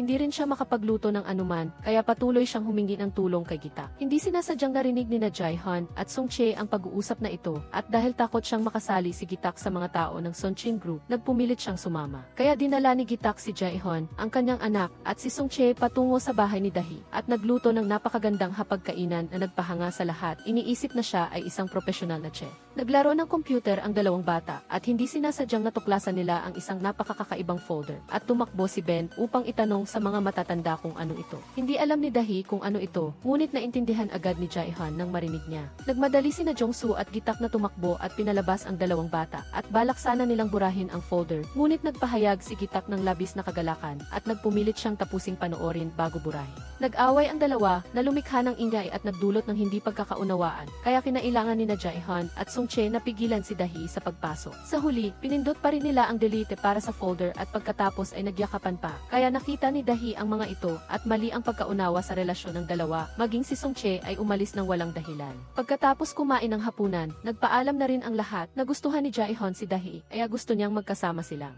magtrabaho. Inamin din niya na mabait si Jong-soo, ngunit ayaw pa rin niyang makipagkilala si Gitak sa kanyang dating bayaw. Natawa si Gitak nang marinig ito, kaya sinabi niya kay Jae-hyun na hindi sila maaaring magkasama dahil si Dahi ang gusto ni Jong-soo. Nang marinig ito, sakalang lumuwag ang mukha ni Song-chae at hindi na siya malungkot tungkol kay Gitak dahil nagsiselos siya nang maging malapit si Gitak sa ibang lalaki. Pagkaalis ng lahat, inanyayahan ni Jong-soo si Dahi na mag-inom sila ng kaunti at nag-usap sila ng marami. Sa sandaling ito, napagtanto ni Jong-soo na bagaman sila ni Dahi ay isang mabuting mag-asawa, may mga bagay na hindi kailanman sinabi ni Dahi sa kanya at hindi rin niya kailanman seryosong sinubukan na maintindihan ang kanyang asawa. Walang magawa si Dahi at hiniling kay Jong-soo na huwag nang guluhin ang puso niya, ngunit nagtaka siya kung mayroon ba siyang kaunting pagmamahal para sa kanya. Sa mensay, hindi napigilan ni Jong-soo ang emosyon niya at inihayag ang kanyang pag-ibig kay Dahi. Gayunpaman, hindi itinuring ni Dahi na totoo ang kanyang mga salita. Pakiramdam niya ay hindi siya talaga mahal ni Jong-soo, pakiramdam lang niya ay kailangan niya ng kasama. Iminungkahi ni Jong-soo na mag-date silang dalawa, gagamit siya ng mga aksyon upang patunayan kung sino ang tama at kung sino ang mali. Pauwi, lalo pang lumapit ang distansya ng dalawa, nagsimula na ring magbukas ng loob si Dahi at nakipagbiruan sa kanya. Pagdating sa bahay, tahimik ding inilagay ni Jong-soo ang bagong bili niyang takong para kay Dahi sa harap ng pinto ng kwarto niya. Sa kabilang banda, biglang nag-text si Song-chae kay Gitak na malapit nang umalis ang boss, kaya nagmadali siyang tumakbo sa kwarto ng ospital ng boss. Gayunpaman, nabiktima siya ng bitag ni Sukchon. Ginamit nito ang telepono ni Song-chae para linlangin siya papunta doon. Sa lakas ni Gitak sa sandaling iyon, hindi niya kayang labanan ang kalaban kaya nag-isip siya ng ibang paraan. Sinabi niya kay Sukchon na siya ang kapatid na babae ni Gitak, na ang lahat ng perang kinuha ng boss sa organisasyon ay ibinigay na kay Gitak at ang layunin niya sa pagpunta doon ay upang kunin ang perang iyon. Kung tutulungan siya ni Sukchon na kunin ang pera, hahatian niya ito ng kalahati. Pagkatapos, ibinalangkas niya ang plano na naghihiganti siya kay Jae-hyun para sa kanyang kapatid. Una ay tutulungan siyang bumalik sa tuktok ng kanyang karera at pagkatapos ay ibabagsak siya. Ang kailangan lang gawin ni Sukchon ay manatili sa gilid at maghintay upang makakuha ng benepisyo, kaya agad siyang pumayat. Gayunpaman, pagtalikod niya, sinabihan niya si Song-chae na pagkatapos makuha ni Gitak ang pera, kailangan niyang kunin ang lahat para para sa kanya, ngunit hindi alam ni Sukchon na nahulog na ang loob ni Sungtak kay Gitak. Paminsan-minsan ay nagbibiro si Jongsu kay Dahi sa mall, para siyang bata na sabik na magyabang kay Jaehan na sila ni Dahi ay napakalapit na. Ganon na, kasabay nito, napansin ni Jongsu na laging maganda ang tingin sa kanya ng mga empleyado sa tindahan. Lumabas na may anonymous na nagbalita na aalisin na ni Jongsu ang lahat ng empleyado dito samantalang wala siyang alam tungkol dito, kaya tumakbo siya upang tanungin si Chegok. Ibinigay ni Chegok ang mga dokumento na nagpapatunay na ang lumagda ay si Lee Haechon. Lumabas, noong nilagdaan ang dokumentong ito, hindi pa nagiging Haechon si Jongsu kaya nagkamali ang pagkakaintindi ng lahat. Sinabi ni Jongsu na nagbago na ang isip niya ngayon at hindi niya tatanggalin ang mga empleyado. Lumapit si Jongsu upang ipaliwanag kay Dahi na hindi niya kailanman binalak na tanggalin. Ang mga empleyado, hindi inaasahan na sa pagkakataong ito ay lubos siyang pinaniwalaan ni Dahi. Ngunit napansin ni Jaehan na napakalapit ni na Dahi at Jongsu kamakailan, tumakbo si Ben upang tanungin siya kung ano ang nangyayari. Sinabi ni Dahi kay Jaehan na magkasama silang nakatira. Hindi na hinintay si Jaehan na batikusin. Sinabi niya rito kung anong klaseng tao si Jongsu. Siya mismo ang husga dahil mas kilala niya si Jongsu kaysa kay Jaehan. Ginamit ni Chegok na dahilan ang kawalan ng kakayahan sa pananalapi ni Jaehan, pagiging alkoholik, magulong pribadong buhay, at iba pang dahilan para maghain ng apela upang bawiin ang kustodya. Wala nang nagawa si Jaehan kundi ayusin. Magbago ng kanyang kalooban at patuloy na mag-focus sa trabaho. Ngayon ang kanyang karera ay bumagsak na sa punto na maaari na lamang siyang gumanap bilang ekstra. Ang pangunahing aktres ay na-late ng 4 na oras kaya sina Gitak at Jijon ay napilitang umupo at maghintay kasama ang ibang mga ekstra ng walang pagkain. Naghintay sila ng kalahating araw at sa wakas ay nakatanggap ng balita na kanselado ang shooting para sa araw na ito at gusto pa nilang hindi bayaran ang mga ekstra. Nagalit si Gitak at halos hindi na makapagtimi at makipag-away sa direktor. Tinawag ni Jongsu si Dahi sa staff room. Akala ni Dahi ay nagde-date silang dalawa. Ngayon, ngunit seryosong sinabi ni Jongsu na ito ay bahagi ng trabaho. Ngunit lumuhod siya upang masahihin ang mga paa nito. Gusto niyang gamitin na dahilan ang pagtatrabaho dito upang tulungan itong magpahinga at mag-relax ng komportable. Nagtataka si Jongsu kung bakit nagpatuloy pa rin ito sa trabaho kahit na ito ay napakabigat. Ngunit sumagot si Dahi na dahil ito ang lugar kung saan niya inialay ang kanyang buong buhay, kaya nagpa siya siyang manatili. Dahil kay Dahi, gagawin ni Jongsu ang lahat upang magpatuloy ang supermarket na ito sa operasyon. Hindi niya maaaring hayaang magtagumpay ang plano ni Chegok na ibenta ang shopping center. Kaya, nanatili si Jongsu sa kumpanya ng tangka buong gabi at hiniling niya pa kay Dahi na dalhan siya ng pagkain. Nang dalhin ni Dahi ang lunchbox, hindi niya inakala na natutulog pala si Gitak sa office ni Jongsu. Nang makita si Gitak, medyo nailang si Dahi. Kahit sino ay magkakamali kung magkasama sila sa iisang silid sa hating gabi. Kahit hindi nagbuka ng bibig si Dahi, napansin ni Jongsu na medyo nagsiselos ito, kaya sinadya niyang sundan ito at isakay sa taxi pa uwi. Si Gitak at Jongsu ay kumakain ng magkasama, kaya naalaala niya ang 10 taon na nakalipas. Labis siyang namumuhi sa pagiging isang gangster at nawala ng ganang gawin ang lahat. Noon, si Jiyeon ay isa ng malaking bituin na kilala ng lahat. Sa panahong iyon, nag-alok pa si Jiyeon na umalis silang dalawa at iwanan na ang lahat. Sa salita ay sumang-ayon si Gitak kay Jiyeon, ngunit sa likod niya ay tinawagan niya ang manager nito. Pagdating ng sumunod na araw, dumating ang manager upang kunin si Jiyeon. Palagi niyang iniisip na nagtaksil si Gitak sa kanya. Nitong mga nakaraang araw, kahit abala sa trabaho si Jongsu, hindi pa rin niya nakakalimutang alagaan ang lahat. Sa ngalan ng pag-aalaga sa mga empleyado, malaki ang naitulong niya kay Dahi at bumili pa siya ng tiket sa concert ng idolo para sa anak na babae. Lalong naging malapit ang kanyang relasyon sa lahat ng miyembro ng pamilya, lalo na sa anak na babae. Mas lalo niyang minamahal ang tiyuhin na ito at iniisip pa niya na ang pumanaw na ama ay nagpadala. Ang tito na iyon, hindi niya alam kung kailan, ngunit unti-unting tinanggap ni Dahi ang presensya niya. Isang gabi, umuwi si Jongsu ng gabing-gabi matapos mag-overtime at pagdating niya sa bahay, ayon sa nakasanayan, sumandal siya kay Dahi. Sa sandaling iyon, medyo nag-atubili si Dahi tila na alaala niya ang kanyang asawa noong nabubuhay pa, na tuwing umuwi itong pagod mula sa trabaho ay sumasandal din sa kanya ng ganito. Sa sandaling malapit na silang maghalikan, nakabawi rin ng katinuan si Dahi at itinulak ito palayo, pagkatapos ay nataranta itong bumalik sa kanyang kwarto. Bagamaldi ang chairman na si Cha ay ginawa ng direktor si Lee Jae-hoon, nitong huli ay may mga ginagawa itong hindi niya ikinagagala. Halimbawa, noon ay gusto niyang magbawas ng empleyado para mapataas ang business results ng supermarket.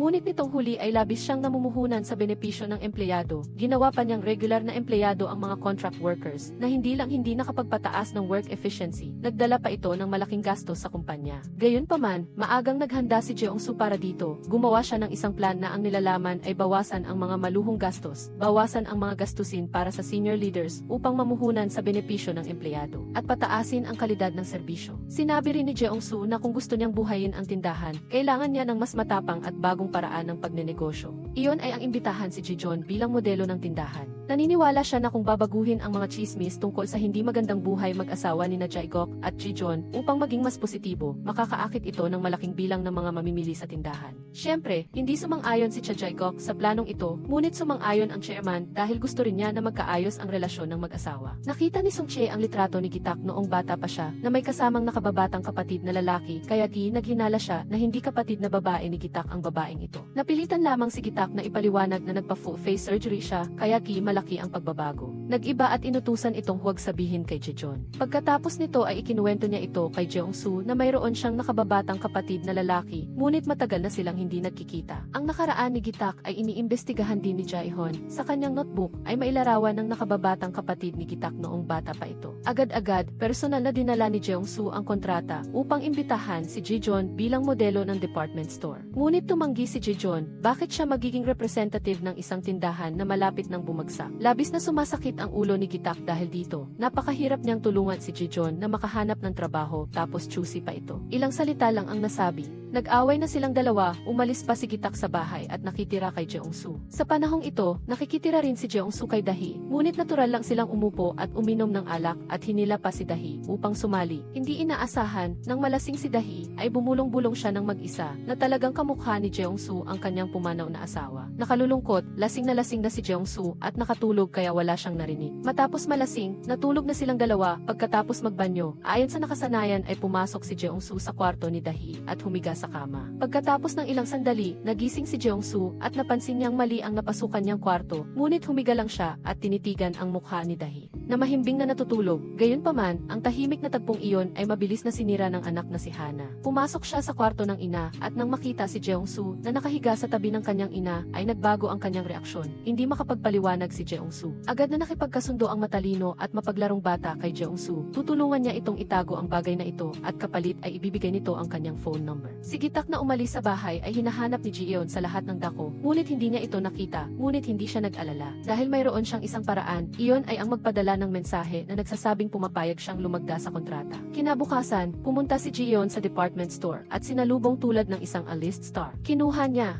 ang mga hinihingi kina Jeong-soo at Jae-guk. Una, dapat siyang makatanggap ng pinakamataas na pagtrato. Pangalawa, ang tindahan ay nasa binggit ng pagbagsak at hindi karapat-dapat sa kanya. Kaya pipirma lamang siya ng kontrata na may katumbas na status sa kanya. Kaya pagkatapos nito ay titingnan niya kung paano maglalabanan ang dalawang magkapatid. Kung sino ang makakapagbangon sa tindahan ay siyang pipirmahan niya ng kontrata. Talagang hindi maintindihan ni Gitak kung pumirma lang si Ji-eon ng kontrata kay Jeong-soo matatapos na ang labanang ito. Bakit niya binigyan ng pagkakataon si Jae-guk? Siguro ba may nararamdaman pa siya para sa kanyang ex-husband? Sa katunayan, ginawa iyon ni Ji-eon upang inisin si Jae-guk upang mapilitan siyang ituon ang kanyang buong atensyon sa kanyang karera para maging modelo ng anak. Dahil anuman ang mangyari ay ama pa rin siya ng kanilang anak na lalaki. Si Jae-han na tumanggap ng utos mula kay Jae-guk ay nag-umpisa na sa pag-imbestiga kay Hong-nan bilang kapatid na babae ni Gitak. Gayunpaman, nalaman niya na mayroon palang nakababatang kapatid na lalaki si Gitak at ang babaeng ito na nagngangalang Hong-nan ay biglang lumitaw isang buwan pagkatapos mamatay ni Gitak. At ngayon ay siya pa ang representative ni Ji-eon at nakuha pa niya ang lahat ng mga nakababatang tauhan.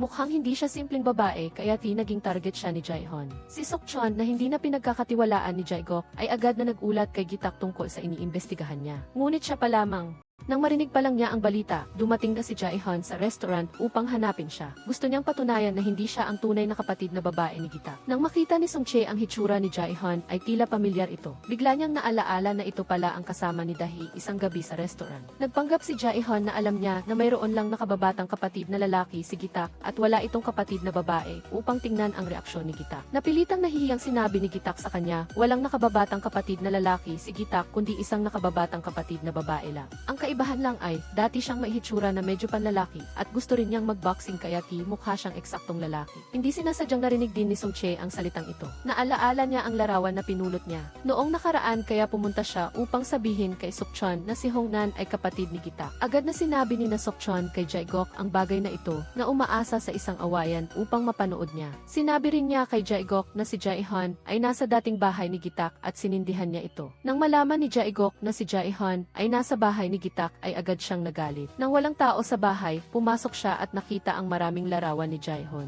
Pagbalik ni Jaehon, baligtad na ang buong bahay. Ang parking attendant sa parking lot dahil pinigilan niya ang isang customer na huwag mag-park sa designated parking lane para sa mga babae ay sinaktan ng customer. Nagalit, ang customer na ito ay isang mahalagang bisita ni Jae-guk, ay agad siyang pinilit na humingi ng tawad ang empleyado at kailangan ding tanggalin ang empleyado na iyon. Mabuti na lang at dumating din si Jeong-soo sa parking lot, sinabi niya sa parking attendant na tama ang ginawa niya at hindi kailangang humingi ng tawad. Hindi kailangan ng sinuman na paglingkuran ang mga walang katwirang customer na tulad nito. Ang mga salita ni Jeong-soo ay lubos na hinangaan ng mga empleyado sa paligid. May isang empleyado na lihim na nagvideo nito na kumalat sa internet at lahat ay naramdaman na astig si Jeong-soo. Dahil dito, lalong tumaas ang boses at posisyon ni Jeong-soo sa kumpanya at siya pa ay lihim na inamin ang babaeng empleyado sa pagkain. Nagpumilit pa rin si Jae-hon na makalapit kay Dahi, ngunit direkta niyang tinanggihan dahil tuwing makikita niya ito ay naalaala niya ang gabing namatay ang kanyang asawa. Nang araw na iyon dahil hindi dumating si Jeong-soo, labis siyang nalungkot kaya nagtapat siya kay Jae-hon at sa huli ay nawala na ang kanyang asawa magpakailanman. Si Jeong-soo na nakatayo malapit ay narinig ang pag-uusap nilang dalawa. Narinig din niya na nagkataong nagkita sina Dahi at Jae-hon noong araw na iyon dahil sinabi ni Jae-hon na may gusto siyang sabihin sa kanya kaya pumunta silang dalawa sa restaurant. Sa sandaling ito, nalaman ni Jeong-soo na hindi kailanman nagtaksil si Dahi at nagkamali siyang umisip na may pagtingin ang kanyang asawa kay Jae-hon.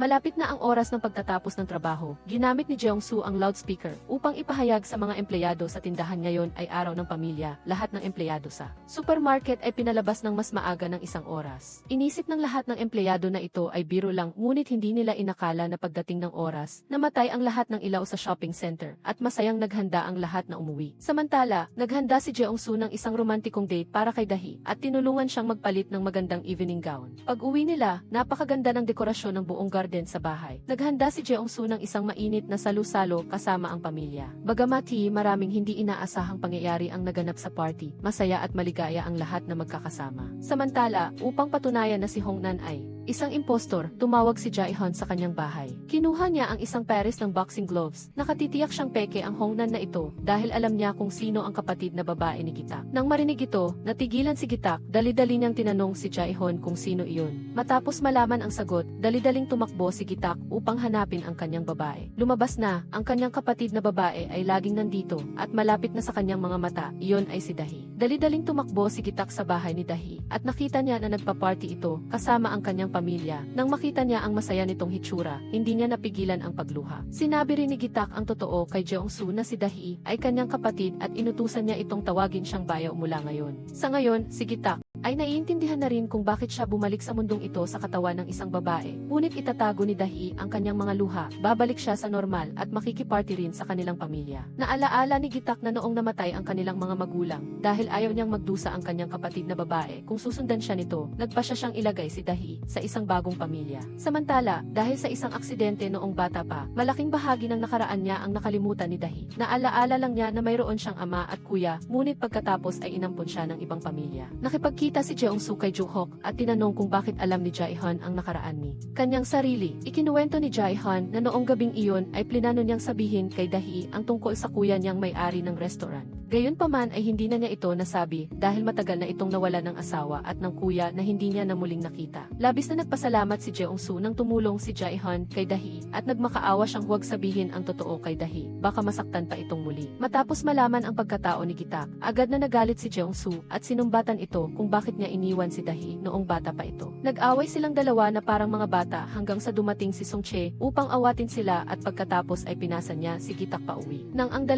Nang makauwi sila, nakita nilang sinira ang bahay. Si Hongnan ay abala sa loob ng kwarto na pinagdudugtong ang mga larawan ni Gitak. Nasaktan si Hongnan nang mapunit ang huling mga alaala ni Gitak at alam niyang habang buhay siyang guguluhin ni Jae-guk. Nang makarating sa shooting location, nakita ni Hongnan na walang katao-tao. Pumunta si Gitak para hanapin ang direktor at nalaman niyang kinansela ang pagre-recording kaninang umaga. Nahulaan din ni Hongnan na si Jae-guk ang may gawa nito. Nilapitan pa siya ni Song-che at sinadyang inisin siya at sinikap siyang itulak pababa sa ilog. Nakita ito ni Gitak at agad siyang tumalon. Ang kanyang pagligtas ay nagdulot ng maling akala kay Hongnan na si Gitak ay nagbalik. Matapos makumbinsi ni Gitak, pumayag din sa wakas si Hongnan na pumirma ng kontrata kasama si Jeong-soo. Gayunpaman, ang kondisyon ni Hongnan ay patalsikin si Gitak bilang kanyang manager. Pagkatapos, tumakbo si Hongnan upang sabihin kay Jae-guk na sinubukan siyang saktan ni Sung-chul at si Gitak ang nagligtas sa kanya kaya hindi niya ito makakalimutan. Nitong mga nakaraang araw ay laging malungkot si Hana kaya sinubukan ni Yaung-soo na pasayahin siya at nakisali pa si Dahae sa paglalaro. Sumasayaw sila sa harap niya para magpatawa. Si Hana, pagbalik ni Dahae at nakita niya si Hongnan sa bahay nila, agad niya itong inwasan dahil sa inis. Kahit si Hana ay nagduda na gusto ni Hongnan ang kanyang ina, ngunit hindi niya ito tinanggihan. Nakita pa ng bata na katulad niya, allergic din si Hongnan sa pag-inom ng kiwi banana juice. Nang malaman ni Jae-guk na sinaktan ni Sung-chul si Yeon, 0 taon na ang nakakaraan, agad niyang pinapunta ito sa opisina para tanungin. Halos mabaliw siya at gusto na niyang patayin ito sa mismong lugar, ngunit pinigilan siya ng manager. Kinabukasan, nag-iwan ng sulat si Hana sa altar ng kanyang ama na pupunta siya para makita ito. Nang malaman ni Dahae, nawawala na ang bata at hindi pa sinasagot ang telepono. Nalaman din niya ang kahon ng regalo na dinala ni Hongnan at sa loob nito ay ang dati niyang guwantes kaya tinawagan niya si Hongnan upang tanungin. Nang malaman ni Yaung-soo ang balita, agad niya itong ipinagbigay alam kay Gitak para humingi ng tulong at pagkatapos ay tumakbo siya pabalik upang aliwin si Dahae na malapit na nilang makita ang kanilang anak. Pagkatapos, naghiwa-hiwalay silang tatlo at hinanap si Hana sa bawat kalye at sa pagtingin ni Yaung-soo sa toy Ferris wheel ay nahulaan niya kung nasaan ang bata. Sa huli, nakita niya si Hana na nakaupong mag-isa sa lugar ng laro, ngunit hindi ito natuwa nang makita siya. Sinabi ni Hana na ipinangako ng kanyang ama na dadalhin siya doon para maglaro at naisip niya na kung gusto niya si Lee Hae-joon ngayon. Hindi ba di nakakaawa ang kanyang ama? Inalok ni Yaung-soo na maglaro silang dalawa sa Ferris wheel upang makalapit sa langit at makita ang kanyang ama. Naawa rin si Maya sa bata, kaya ginamit niya ang kanyang mahika upang makita ni Hana si Yaung-soo sa kanyang totoong anyo. Agad siyang niyakap ni Hana at umiyak at humingi ng tawad dahil hindi siya tunay na anak nito. Hindi ito pinansin ni Yaung-soo dahil para sa kanya, ang bata ay palaging kanyang tunay na anak. Nang makauwi sila, dahil sa labis na pag-aalala, nagalit si Dahae at pinalo ang bata ng ilang beses at pagkatapos ay niyakap ito habang umiiyak. Naalala ni Dahae na dati siyang na-ospital dahil sa sobrang pagod. Naghiwalay sila ni Yaung-soo, ngunit pumunta pa rin siya upang magpakilalang tagapag-alaga at ama ni Hana. Biglang, hating gabi, nag-text si Jae-hoon para makipagkita sa kanya at tinanong kung si Hana ba ang kanyang anak. Kahit si Hana ay alam na hindi tunay na ama si Yaung-soo, ngunit mariing iginiit pa rin ni Dahae na si Yaung-soo ang ama ni Hana. Nakita rin ni Yaung-soo ang lahat, ngunit wala siyang ginawa, ngunit hindi naman si Gitak. Hula ni Gitak na alam na ni Yaung-soo ang lahat at iyon nga ang totoo. Bago pa ikasal, nangako si Yaung-soo sa sarili na ituturing si Hana na kanyang sariling anak para makasama si Dahae. Hindi niya sinisisi si Dahae dahil hindi niya naiintindihan ang damdamin nito at sinaktan pa niya ito. Ngunit nagalit si Gitak at tumakbo siya para suntukin si Jae-hoon ng ilang beses dahil nagawa niya iyon sa kanyang kapatid. Dati, hindi rin tinanggap ni Dahae si Yaung-soo, ngunit dahil sa kanyang tapat na pag-ibig ay napalambot din ang puso nito. Ramdam ni Dahae na nagkasala siya sa kanya, habang umiiyak ay niyakap pa niya si Yaung-soo sa ibang anyo at hinayaan siyang halikan siya sa noo. Kinabukasan, nakipagkita si Dahae kay Yaung-soo para mag-usap. Nagsisisi siya dahil hindi niya naintindihan ang kanyang asawa noon. Ngunit mula nang si Yaung-soo ay nasaan yung iba. Si Lee Hae-joon ang nagpakita ay nagpatibok ito ng kanyang puso dahil hinahanap niya ang anino ng kanyang asawa. Ngunit ngayon ay pinag-isipan na niyang mabuti na ayaw na niyang sumulong pa dahil si Yaung-soo pa rin ang mahal niya sa kanyang puso. Ito rin ang matagal nang inaasam ni Yaung-soo dahil alam niyang mahal pa rin siya ng kanyang asawa. Sinabi rin ni Dahae sa kanya na pagkatapos ng 2 buwan ayon sa tuntunin, lumipat na siya at huwag na silang magkita pang muli. Nagpapasalamat si Gitak na si Yaung-soo ay naging mapagpatawad at minahal ng ganoon ang kanyang kapatid. Ngayon, naiintindihan na niya na ang dahilan kung bakit binigyan sila ng pagkakataong makabalik ay para matuto ng mahalagang aral. Habang siya mismo ay nakulong pa rin sa labanan. Sa pakikipagtalo kay Yeon, ngunit tinanggal niya ito dahil ayaw niyang matulad ito sa kanyang kapatid. Sa pagkakataong ito, hindi na iiwan ni Gitak si Yeon dahil hindi na niya hahayaang umiyak si Yeon ng patago mag-isa. Sa huli, nagkaayos silang dalawa at si Yeon pa mismo ang nagluto ng pagkain para kay Gitak na nagpaiyak sa kanya. Pagkatapos mag-isip ng mabuti, nagdesisyon si Jae-hoon na sabihin kay Yaung-soo na ipinapabantay ni Jae-guk si Gitak. Posibleng konektado pa ang pagkamatay ni Gitak kina Jae-guk at Sukchon, kaya nagduda si Yaung-soo na sinadya ang pagkamatay ng bayaw niya.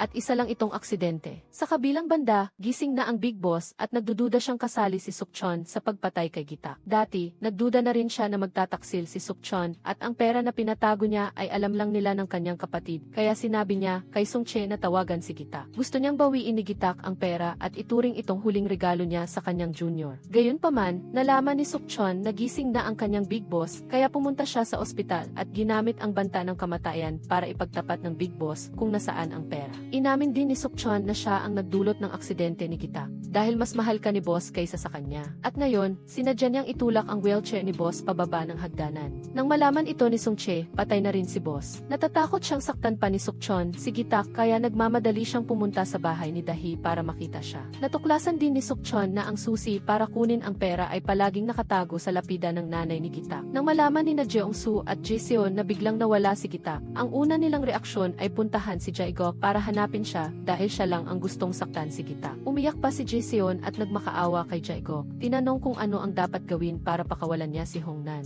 Nakita ni Jaegok ang kanyang dating asawa na may asawa ng ibang lalaki na umiiyak sa ganitong paraan, lalo siyang nagalit. Sigurado si Sungche na kinuha ni Sukchon si Gitak kaya mag-isa siyang pumunta upang harapin si Sukchon. Sa katunayan, naroon si Gitak at pinipilit siyang tanungin ni Sukchon kung nasaan ang susi sa lihim na account. Mag-isang sumugod si Sungche upang labanan ang mga tauhan ni Sukchon. Samantala, sinamantala ni Gitak ang pagkaabala ni Sukchon, binato ng ladrilyo ang ulo niya at tumakas papunta kay Sungche. Pagkatapos, magkasamang lumaban sina Gitak at Sungche laban sa mga tauhan ni Sukchon. Ngunit paanong lalabanan ng dalawang tao ang mahigit 10 tao? Sa kabutihang palad, dumating si Songsu sa tamang oras na may dalang mga taong tutulong na mga tauhan ni Gitak noon at alam na rin ni Sukchon na may relasyon siya kay Gitak. Sinabi ni Gitak kay Songsu ang lahat. Ang pera ay nasa kanyang Swiss bank account at iniwan niya ang account number sa likod ng larawan sa opisina ni Songsu. Ngayon patay na si Gitak, tanging ang kanyang mga kamag-anak lamang ang maaaring pumunta roon upang kunin ang pera. Samantala, ang tanging kamag-anak ni Gitak ay si Dahi. Ngunit upang matiyak ang kanyang kaligtasan, sumang-ayon sila na huwag muna itong sabihin sa kanya. Gustong panatilihin ni Gitak ang lihim kay Dahi habang buhay. Kung nalaman ni Dahi na siya, ay mayroon siyang kapatid na lalaki, ngunit namatay na, tiyak na malulungkot siya. Gayunpaman, naniniwala si Songsu na hindi nila dapat agawin ang karapatan ni Dahi na malaman ang katotohanan at dapat siyang pagkatiwalaan na maaari niya itong tanggapin. Si Jiseon naman sa bahay ay nag-aalala rin kay Gitak at nakaramdam lamang siya ng ginhawa nang makita si Gitak na nakabalik ng ligtas. Sa araw-araw, inaalagaan siya ni Gitak, ngunit ngayon ay siya naman ang nag-aalaga sa kanya habang sugatan. Sa isang banda ay ang taong minamahal niya na nag-aalaga sa kanya ng buong puso, at sa kabilang banda ay ang kanyang nakababatang kapatid na si Dahi na nagte-text at nagtatanong tungkol kay Han na nagpapasaya kay Gitak. Sa sandaling ito, naaalala ni Sungjae ang eksena ng pakikipaglaban ni Gitak. Ang kanyang hitsura ay talagang katulad ng sa kanyang boss at habang iniisip niya ito, lalo siyang nanginginig. Kailangang itagilid ni Sungjae ang kanyang sarili, patuloy na pinaaalalahanan ang sarili na dahil siya ay labis na katulad ni Gitak, ang tibok ng puso niya ay karaniwan lamang na pagmamahal ng kapatid. Sa hapagkainan, muling nagkamali ng tawag ang tatay ni Songsu sa pangalan niya at agad siyang sumagot ng walang pag-aalinlangan. Pagkatapos tumawag, napagtanto niya na hindi ito ang unang pagkakataon na nagkamali siya sa pagtawag ng pangalan. Nitong mga nakaraang araw, lalo siyang lumala sa pag-alaala at binuksan niya ang kanyang notebook upang itala ang bawat pagkakataon na nagkamali siya. Aksidenteng nakita ito ni Songsu at doon niya nalaman na mayroon siyang sakit na Alzheimer, ngunit ayaw niyang maging pabigat sa pamilya kaya hindi niya ito sinabi at tahimik na lang na tiniis. Matagal na rin niyang alam na hindi apo niya si Hana, ngunit mahal na mahal pa rin niya si Dahi at Hana. Pero hindi niya alam na narinig pala ni Dahi ang lahat sa labas at labis siyang naantig sa pagmamahal ng kanyang biyenan. Nitong mga nakaraang araw, madalas na mayroong maliliit na pakete ng biskwit sa lamesa ni Songsu na may papel sa loob na parang blind bag na may secret. Sa simula, ang mga papel ay naglalaman ng mga salita ng pag-ibig, ngunit pagkatapos ng ilang beses, nagbago ito at naging mga parirala tulad ng bakit ka nagtatago mula sa akin, mangyaring patunayan ang iyong plano. Sa tono, malalaman na ito ay isang taong nakakaalam ng pagkatao ni Songsu, at marahil ay alam na ng kabilang panig na hindi siya ang tunay na Lee Hae-chon. Bagamagi labis na umaasa si Songsu, hindi niya matukoy kung sino ang naglalagay ng mga biskwit na ito sa kanyang mesa. Sinabi ng tagapamahala ng kabilang mundo na si Maja na ang nagdala ng biskwit ay isang espiya na matagal nang inilagay ni Lee Hae-chon sa tindahan. Kung sino talaga ang taong iyon, kailangang siya sa atin ni Songsu at Gitak. Gayunpaman, kaunti na lamang ang natitirang oras nila sa mundong ito. Upang maisakatuparan ang kanyang natitirang mga kahilingan sa mundo, ginamit ni Songsu ang pagkakakilanlan bilang kaibigan ni Gitak upang bilhin ang restoran.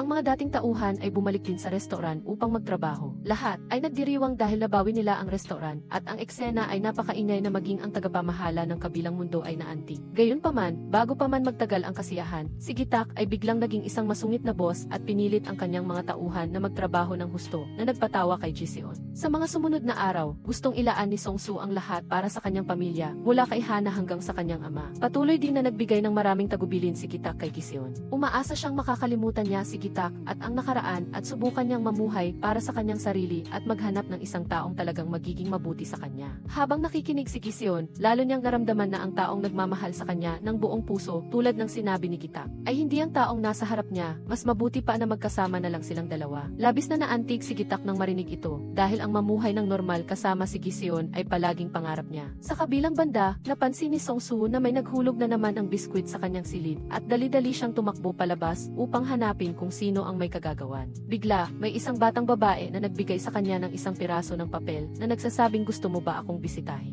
Ang pirma ay katulad ng mga liham sa loob ng mga pakete ng biskwit. Kaya, sinunod ni Song-soo ang direksyon ng batang babae at nakilala si Kalihim Kwang na madalas kasama ni Chairman Cha. Dahil sa pagpatay kay boss, si Sukchon ay hinahanap ngayon at wala ng lugar na mapupuntahan. At si Sukchon ay naghanap kay Chaegok. Gayunpaman, si Chaegok ay walang pakialam, tila gusto niyang pabayaan ang alagad na ito. Wala nang nagawa si Sukchon kundi kunin ang dating recording kung saan inutusan siya ni Chaegok na patayin si Gitak para bantaan siyang iligtas siya sa pagkakataong ito. Samantala, inimbitahan ni Song-soo si Dahi na kumain sa restaurant ni Gitak at si Gitak pa ang nagluto para sa kanyang nakababatang kapatid. Ngunit nangyari ang isang sakuna. Habang papunta si Song-soo sa restaurant, habang tumatawid sa kalsada, sinadya ni Sukchon na imaneho ang kanyang kotse at banggain siya na nagpatumba sa kanya sa kalsada. Pagkaraan ng ilang sandali, pinilit ni Song-soo ang sarili na tumayo at sinabi niya sa sarili na anuman ang mangyari, kailangan niyang pumunta sa kanyang tagpuan kay Dahi. Kaya, dinala niya ang kanyang sugatan na katawan sa restaurant at pinunasan pa niya ang dugo sa kanyang noo bago pumasok. Maraming salamat ang sinabi ni Song-soo kay Dahay at pagkatapos ay sinabi niya na sa pagkakataong ito, sa wakas ay natupad niya ang kanyang pangako. Ang pahayag na ito ay nagparamdam kay Dahi ng pagtataka. Ngunit bago pa siya makapagtanong, ang namumutlang si Song-soo ay bumagsak sa lupa. Agad na dinala ni Gitak si Song-soo sa ospital para sa pang-emerhensyang paggamot. Sinabi ng tagapamahala ng kabilang mundo kay Gitak na malamang na hindi na makakabawi pa si Song-soo at 2 araw na lang ang natitira niya sa mundong ito. Hindi pinahintulutan ni Gitak na umalis si Song-soo habang hindi pa tapos ang lahat. Sinabi sa kanya ng tagapamahala ng kabilang mundo na mayroon pa ring isang paraan, basta si Gitak ay nagpa siyang ibahagi ang natitirang oras niya kay Song-soo, maaari pa siyang mabuhay ng mas matagal. Agad na pumayag si Gitak kaya kahit na na-diagnose siyang may brain hemorrhage, pinayagan pa rin siyang umuwi. Ngayon, pumunta si Sukchon sa tabi ng ilog para makipagtransaksyon kay Chaegok. Ibibigay niya ang recording ni Chaegok at bibigyan naman siya ni Chaegok ng malaking halaga ng pera. Gayunpaman, nahulog siya sa bitag dahil naghanda na si Chaegok ng mga tao para kontrolin siya at gusto niyang takpan ang istoryang ito. Ngunit hindi nag-alala si Sukchon. Dahil bago pumunta rito, sinaksak niya si Song-soo at kung may magtanong sa kalaunan, sasabihin niyang inutusan siya ni Chaegok. Kahit ang recording ay nagawa niya ng kopya na itinago niya sa ibang lugar. At pagkatapos, sinamantala niya ang pagkaabala ni Chaegok, tumalon siya sa ilog at tumakas. Pagka-uwi, maingat siyang inalagaan ng kanyang pamilya at unti-unting bumuti ang kanyang kalusugan. Pagkagising niya, napansin niyang nabawasan ang oras sa kanyang relo at dali-dali siyang nagtanong sa babaeng empleyado ng kabilang mundo. Sinabi ng empleyado kay Song-soo na hindi nabawasan ang oras niya, sa halip ay nadagdagan pa. Ang dahilan kung bakit ay malalaman niya kapag umakyat na siya sa langit. Noong nakaraang pagkakataon, nakilala niya si Kalihim Kwang dahil nagdududa siya kung ang taong nasa harapan niya ay ang tunay na Lee Hae-chon. Dahil ang ama ng Kalihim ay siya ring dating kalihim ni Chairman Cha na mula pa pagkabata ay kasama ng totoong Hae-chon. Ang kasalukuyang Hae-chon sa harap niya ay lubos na naiba sa mga ikinuwento ng kanyang ama. Bagamat nagtataka, hindi niya sinasadyang pahirapan siya, kundi nagpunta siya roon upang tulungan siya. Samantala, ang recording ni Chaegok na nag-uutos kay Sukchon na patayin si Gitak ay kumalat na sa lahat ng dako at mabilis itong kumalat sa buong tindahan at patuloy siyang tinitingnan ng mga tao. Sa sandaling ito, namimili si Jiyeon sa supermarket at bigla siyang nakakita ng kakaiba sa tingin ng mga tao sa kanya. Hindi pa rin paniwala si Jiyeon na ang pumatay kay Gitak ay ang taong minsan ay kasama niyang natulog. Kaya, nagpunta siya kay Chaegok para kumpirmahin ito, ngunit agad niya itong inamin. At inako ito. Gayunpaman, ibinintang niya ang lahat kay Jiyeon dahil pinatay niya si Gitak dahil naiinggit siya sa relasyon ni Jiyeon at Gitak. Samantala, muling inimbestigahan ni Jong-soo ang kaso niya at nakahanap siya ng ilang kahina-hinalang puntos. Una, nawawala ang black box ng sasakyan. Pangalawa, hindi matukoy ang kinaroroonan ng paparazzi at ng driver ng truck. Pangatlo, nangyari ang aksidente sa mismong blind spot ng security camera.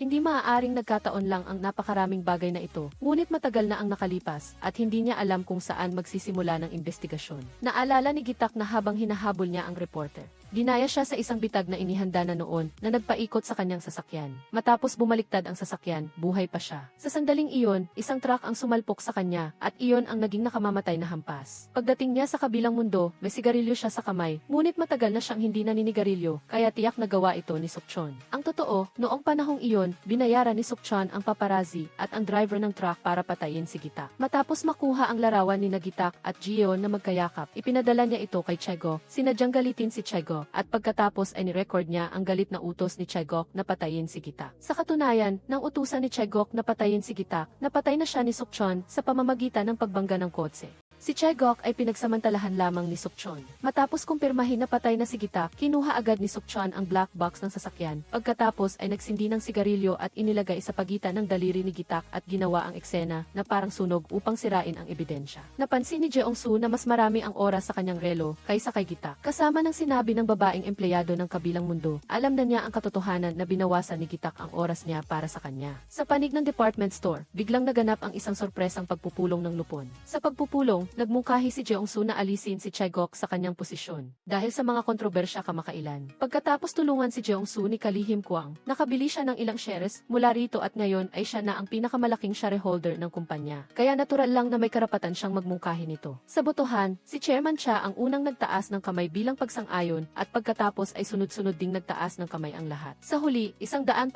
ng boto ay pabor na nangangahulugang tanggal na sa pwesto si Chegok. Samantala, naglilinis si Dahi sa silid ni Jeong-soo nang hindi sinasadyang makita niya ang larawan ni Gitak at ng kanyang nakababatang kapatid noong bata pa at napagtanto niya na siya ang batang babae sa larawan. Kaya, tinanong niya agad siya ngunit si Jeong-soo ay nag-aatubili pa rin dahil may sariling problema ang kabilang panig kaya hindi niya makita si Dahi. Gayunpaman, may konklusyon na si Dahi sa kanyang isip at iyon ay si Han Gitak. Ang tatlong taong nag-uusap ay narinig lahat ni Jun na nasa tabi habang si Dahi ay patuloy na nagkukwento tungkol sa kanyang panaginip kung saan may nagturo sa kanya ng boxing. Gayunpaman, nag-alinlangan siya dahil si Hongnan ang talagang kapatid ni Gitak. Sinabi niya na si Gitak mismo ang nagbigay sa kanya ng pangalang iyon dahil naaalala niya ang tunay na kapatid na babae na si Dahi. Pinayuhan siya ni Gitak na kalimutan na ang nakaraan at tinanggap din ni Dahi ang katotohanan na patay na ang kanyang kapatid. Ikinuwento rin ni Jeong-soo kung paano nalaman ni Chae-hun ang tungkol sa kanyang pamilya, ngunit hindi pa rin siya nakapagsabi kay Dahi. Sinabi niya sa kanya na karapat dapat siyang mahalin, kaya huwag na siyang magdusa. Nang malaman ni Jeon na tinanggal na si Jae-gok sa pwesto, tumakbo siya upang makipaghiwalay sa kanya dahil dadalhin niya ang kanyang anak sa ibang lugar. Mula nang maging sihi si Jeong-soo, muli niyang itinatag ang kumpanya at maging ang dating hepe ng departamento na dating mahigpit sa kanya ay nagpakita na ng pagmamahal dahil sa mga ginawa niya para sa kanya. Si Gitak naman ay nagbigay rin ng tagubilin sa kanyang mga tauhan na mamuhay ng maayos dahil malapit na siyang bumalik sa Elis. Gusto pa rin ni Sung Che na manatili pa siya ng kaunti hanggang sina Sukchon ay makulong para magdusa sa kanyang ginawa, ngunit pinayuhan siya ni Gitak na huwag na siyang maghiganti at mamuhay na lang para sa kanyang sarili. Gayunpaman, hindi nakinig si Sung Che at hinanap si Sukchon, ngunit natuklasan siya at gusto siyang patayin. Sinaksak siya at iniwan sa isang liblib na eskinita. Pagkatapos ay nagpanggap si Sukchon na kakilala ni Han Gitak para imbitahan si Dahi na magkita, ngunit bago iyon, tinawagan niya si Gitak ngunit hindi siya sumagot. Pagkatapos ay tinawagan ni Sung Che si Gitak at sinabihan siyang huwag pumunta dahil hinahanap siya ni Sukchon. Nang tumakbo si Gitak papunta kay Sung Che, nawala na siya ng maraming dugo at nawala ng malay. Samantala, inimbitahan ni Sukchon si Dahi at pagkatapos ay tinawagan si Dinala ni Jeong-soo ang password ng bangko ni Gitak sa kanya sa ilalim ng pagbabanta. Nang tumakbo siya upang iligtas si Dahi, binugbog siya ni Sukchon hanggang sa hindi na siya makilala, ngunit matapang pa rin siyang tumangging hayaang lumapit si Sukchon sa kanyang Dahi. Dumating si Gitak sa oras at nakipag-away kay Sukchon. Ginamit niya ang lahat ng kanyang lakas upang bugbugin siya hanggang sa hindi na siya makatayo. Naniniwala si Sukchon na humahadlang si Han Gitak sa kanyang pag-angat kaya ganoon na lamang ang galit niya rito. Nang malaman ni Gitak na wala na siyang lunas, sinunog niya ang litrato na nagpagalit kay Sukchon kaya itinulak niya si Gitak pababa sa hagdan ngunit padalos-dalos ding natumba. Sa huli, silang dalawa ay nakabitin sa ere. Natatakot si Gitak na baka madamay si Jeong-soo sa pagkahulog. Para masabi niya ang huling paalam sa kanya at sa kanyang kapatid pagkatapos ay kusa siyang bumitaw, ngunit sa lupa, si Sukchon lang ang nandoon. Nang tumakbo si Jae-hoon, wala nang tao roon ngunit biglang lumabas si Gitak upang magpaalam sa babaeng mahal niya. Sinabi niya sa babae na huwag nang umiyak at hinalikan niya ng marahan ang labi ni Jae-hoon. Iyon ang huling hiling ni Gitak sa mundong ito. Sa sandaling iyon, ang lahat ng imahe ni Gitak sa mundong ito ay naglaho na parang hindi siya nag-exist kahit si Jae-hoon ay nabura ang lahat ng alaala tungkol sa kanya. Sinabi ito ng tagapamahala sa kabilang buhay kay Jeong-soo ngunit ikinukumpirma niyang lagi niya itong maaalala. Sa mga sumunod na araw, si Jeong-soo ay naghanda ng maraming gamit para sa kanyang anak at marami siyang sinabi sa kanya. Inilagay Inilagay niya ang korona sa ulo ng bata upang magamit niya ito sa kanyang kasal sa hinaharap. Gayunpaman, sinabi ni Hana na siya ay magpapakasal lamang sa kanya, kaya nagkunwari silang nagpapakasal. Pagkatapos, nagpunta siya sa silid ng kanyang ama para magbigkas ng ilang salita at napakasaya niyang maging anak niya. Sa katunayan, sa simula pa lang, pinalitan na ni Gitak ang larawan kasama ang password ng bangko bilang huling regalo niya sa kanyang kapatid na si Dahi. Kahit sa huling patakaran niya sa bahay ni Dahi, ay pumunta siya roon. Espesyal pang ipinagluto ni Dahi si Jongsu ng curry na paborito ng kanyang asawa. Sinabihan din niya si Dahi na kung sakaling magkita silang muli, ituring niya na hindi sila nagkakilala dahil magpapanggap din siyang hindi siya kilala. Tinalikuran ni Jongsu ang pagpipili ang pumunta sa langit at nagpatuloy na mabuhay sa bagong buhay, ngunit hindi niya alam bago niya iwan ang kanyang pamilya. Samantala, natukoy na ni Dahi na siya ang kanyang asawa dahil inalis din niya ang carrots sa kanyang curry. Agad na tumakbo si Dahi palabas, niyakap siya, at sinabing nagtrabaho siyang mabuti, tulad ng sinabi niya sa kanyang asawa dati. Ngayon, bagaman masakit at ayaw niyang umalis, kailangan nang umalis ni Jongsu kaya ang huli niyang nasabi ay paalam. Pagkatapos, bagaman nakalimutan na ni Jaehon ang mga alaala ni Gitak, may malalim na pagmamahal pa rin sa kanyang puso. Ngayon, kapag nakita nila ni Songche ang isang babaeng tulad ni Gitak noon, hindi na nila ito nakikilala. Totoo ngang bumalik na si Lee Hae-chon mula sa isla at pumalit sa posisyon ng direktor. Bago umalis, sinabi ni Jongsu kay sekretarya kung naibahagi ang kanyang mga bahagi sa lahat ng empleyado at hayaang ang pinakamay kakayahang tao ang pumalit sa posisyon. Nagsulat pa siya ng liham para sa totoong Lee Hae-chon. Pinapayuhan siyang huwag hayaang mawalan ng maraming bagay dahil sa paghihiganti. Kaya kinilala ni Lee Hae-chon si Jae-gok bilang kanyang kuya at ang chairman bilang kanyang ama na ikinagulat nila. Ang relasyon ni na Jae-hoon at Jae-gok ay bumuti ng husto dahil sa kanilang anak. Nagbigay din ng oras si Jae-hoon kay Hana at sinabihan ang bata na mahalin palagi ang kanyang amang si Jongsu. Nang makita ni Dahi ang totoong Lee Hae-chon sa elevator, bigla siyang nagsimulang makipag-usap at sinabing determinado siyang bawiin ang bayad pinsala para sa kanyang asawa, tulad ng sinabi niya kay Jongsu dati. Sa kasalukuyan, nagkataong napunta sa lugar na ito ang totoong Lee Hae-chon at Han Hongnan. Nagawa pa nilang magkakilala ang kanilang mga asawa, ngunit wala silang alaala dahil iyon ang mga alaala ni na Jongsu at Gitak.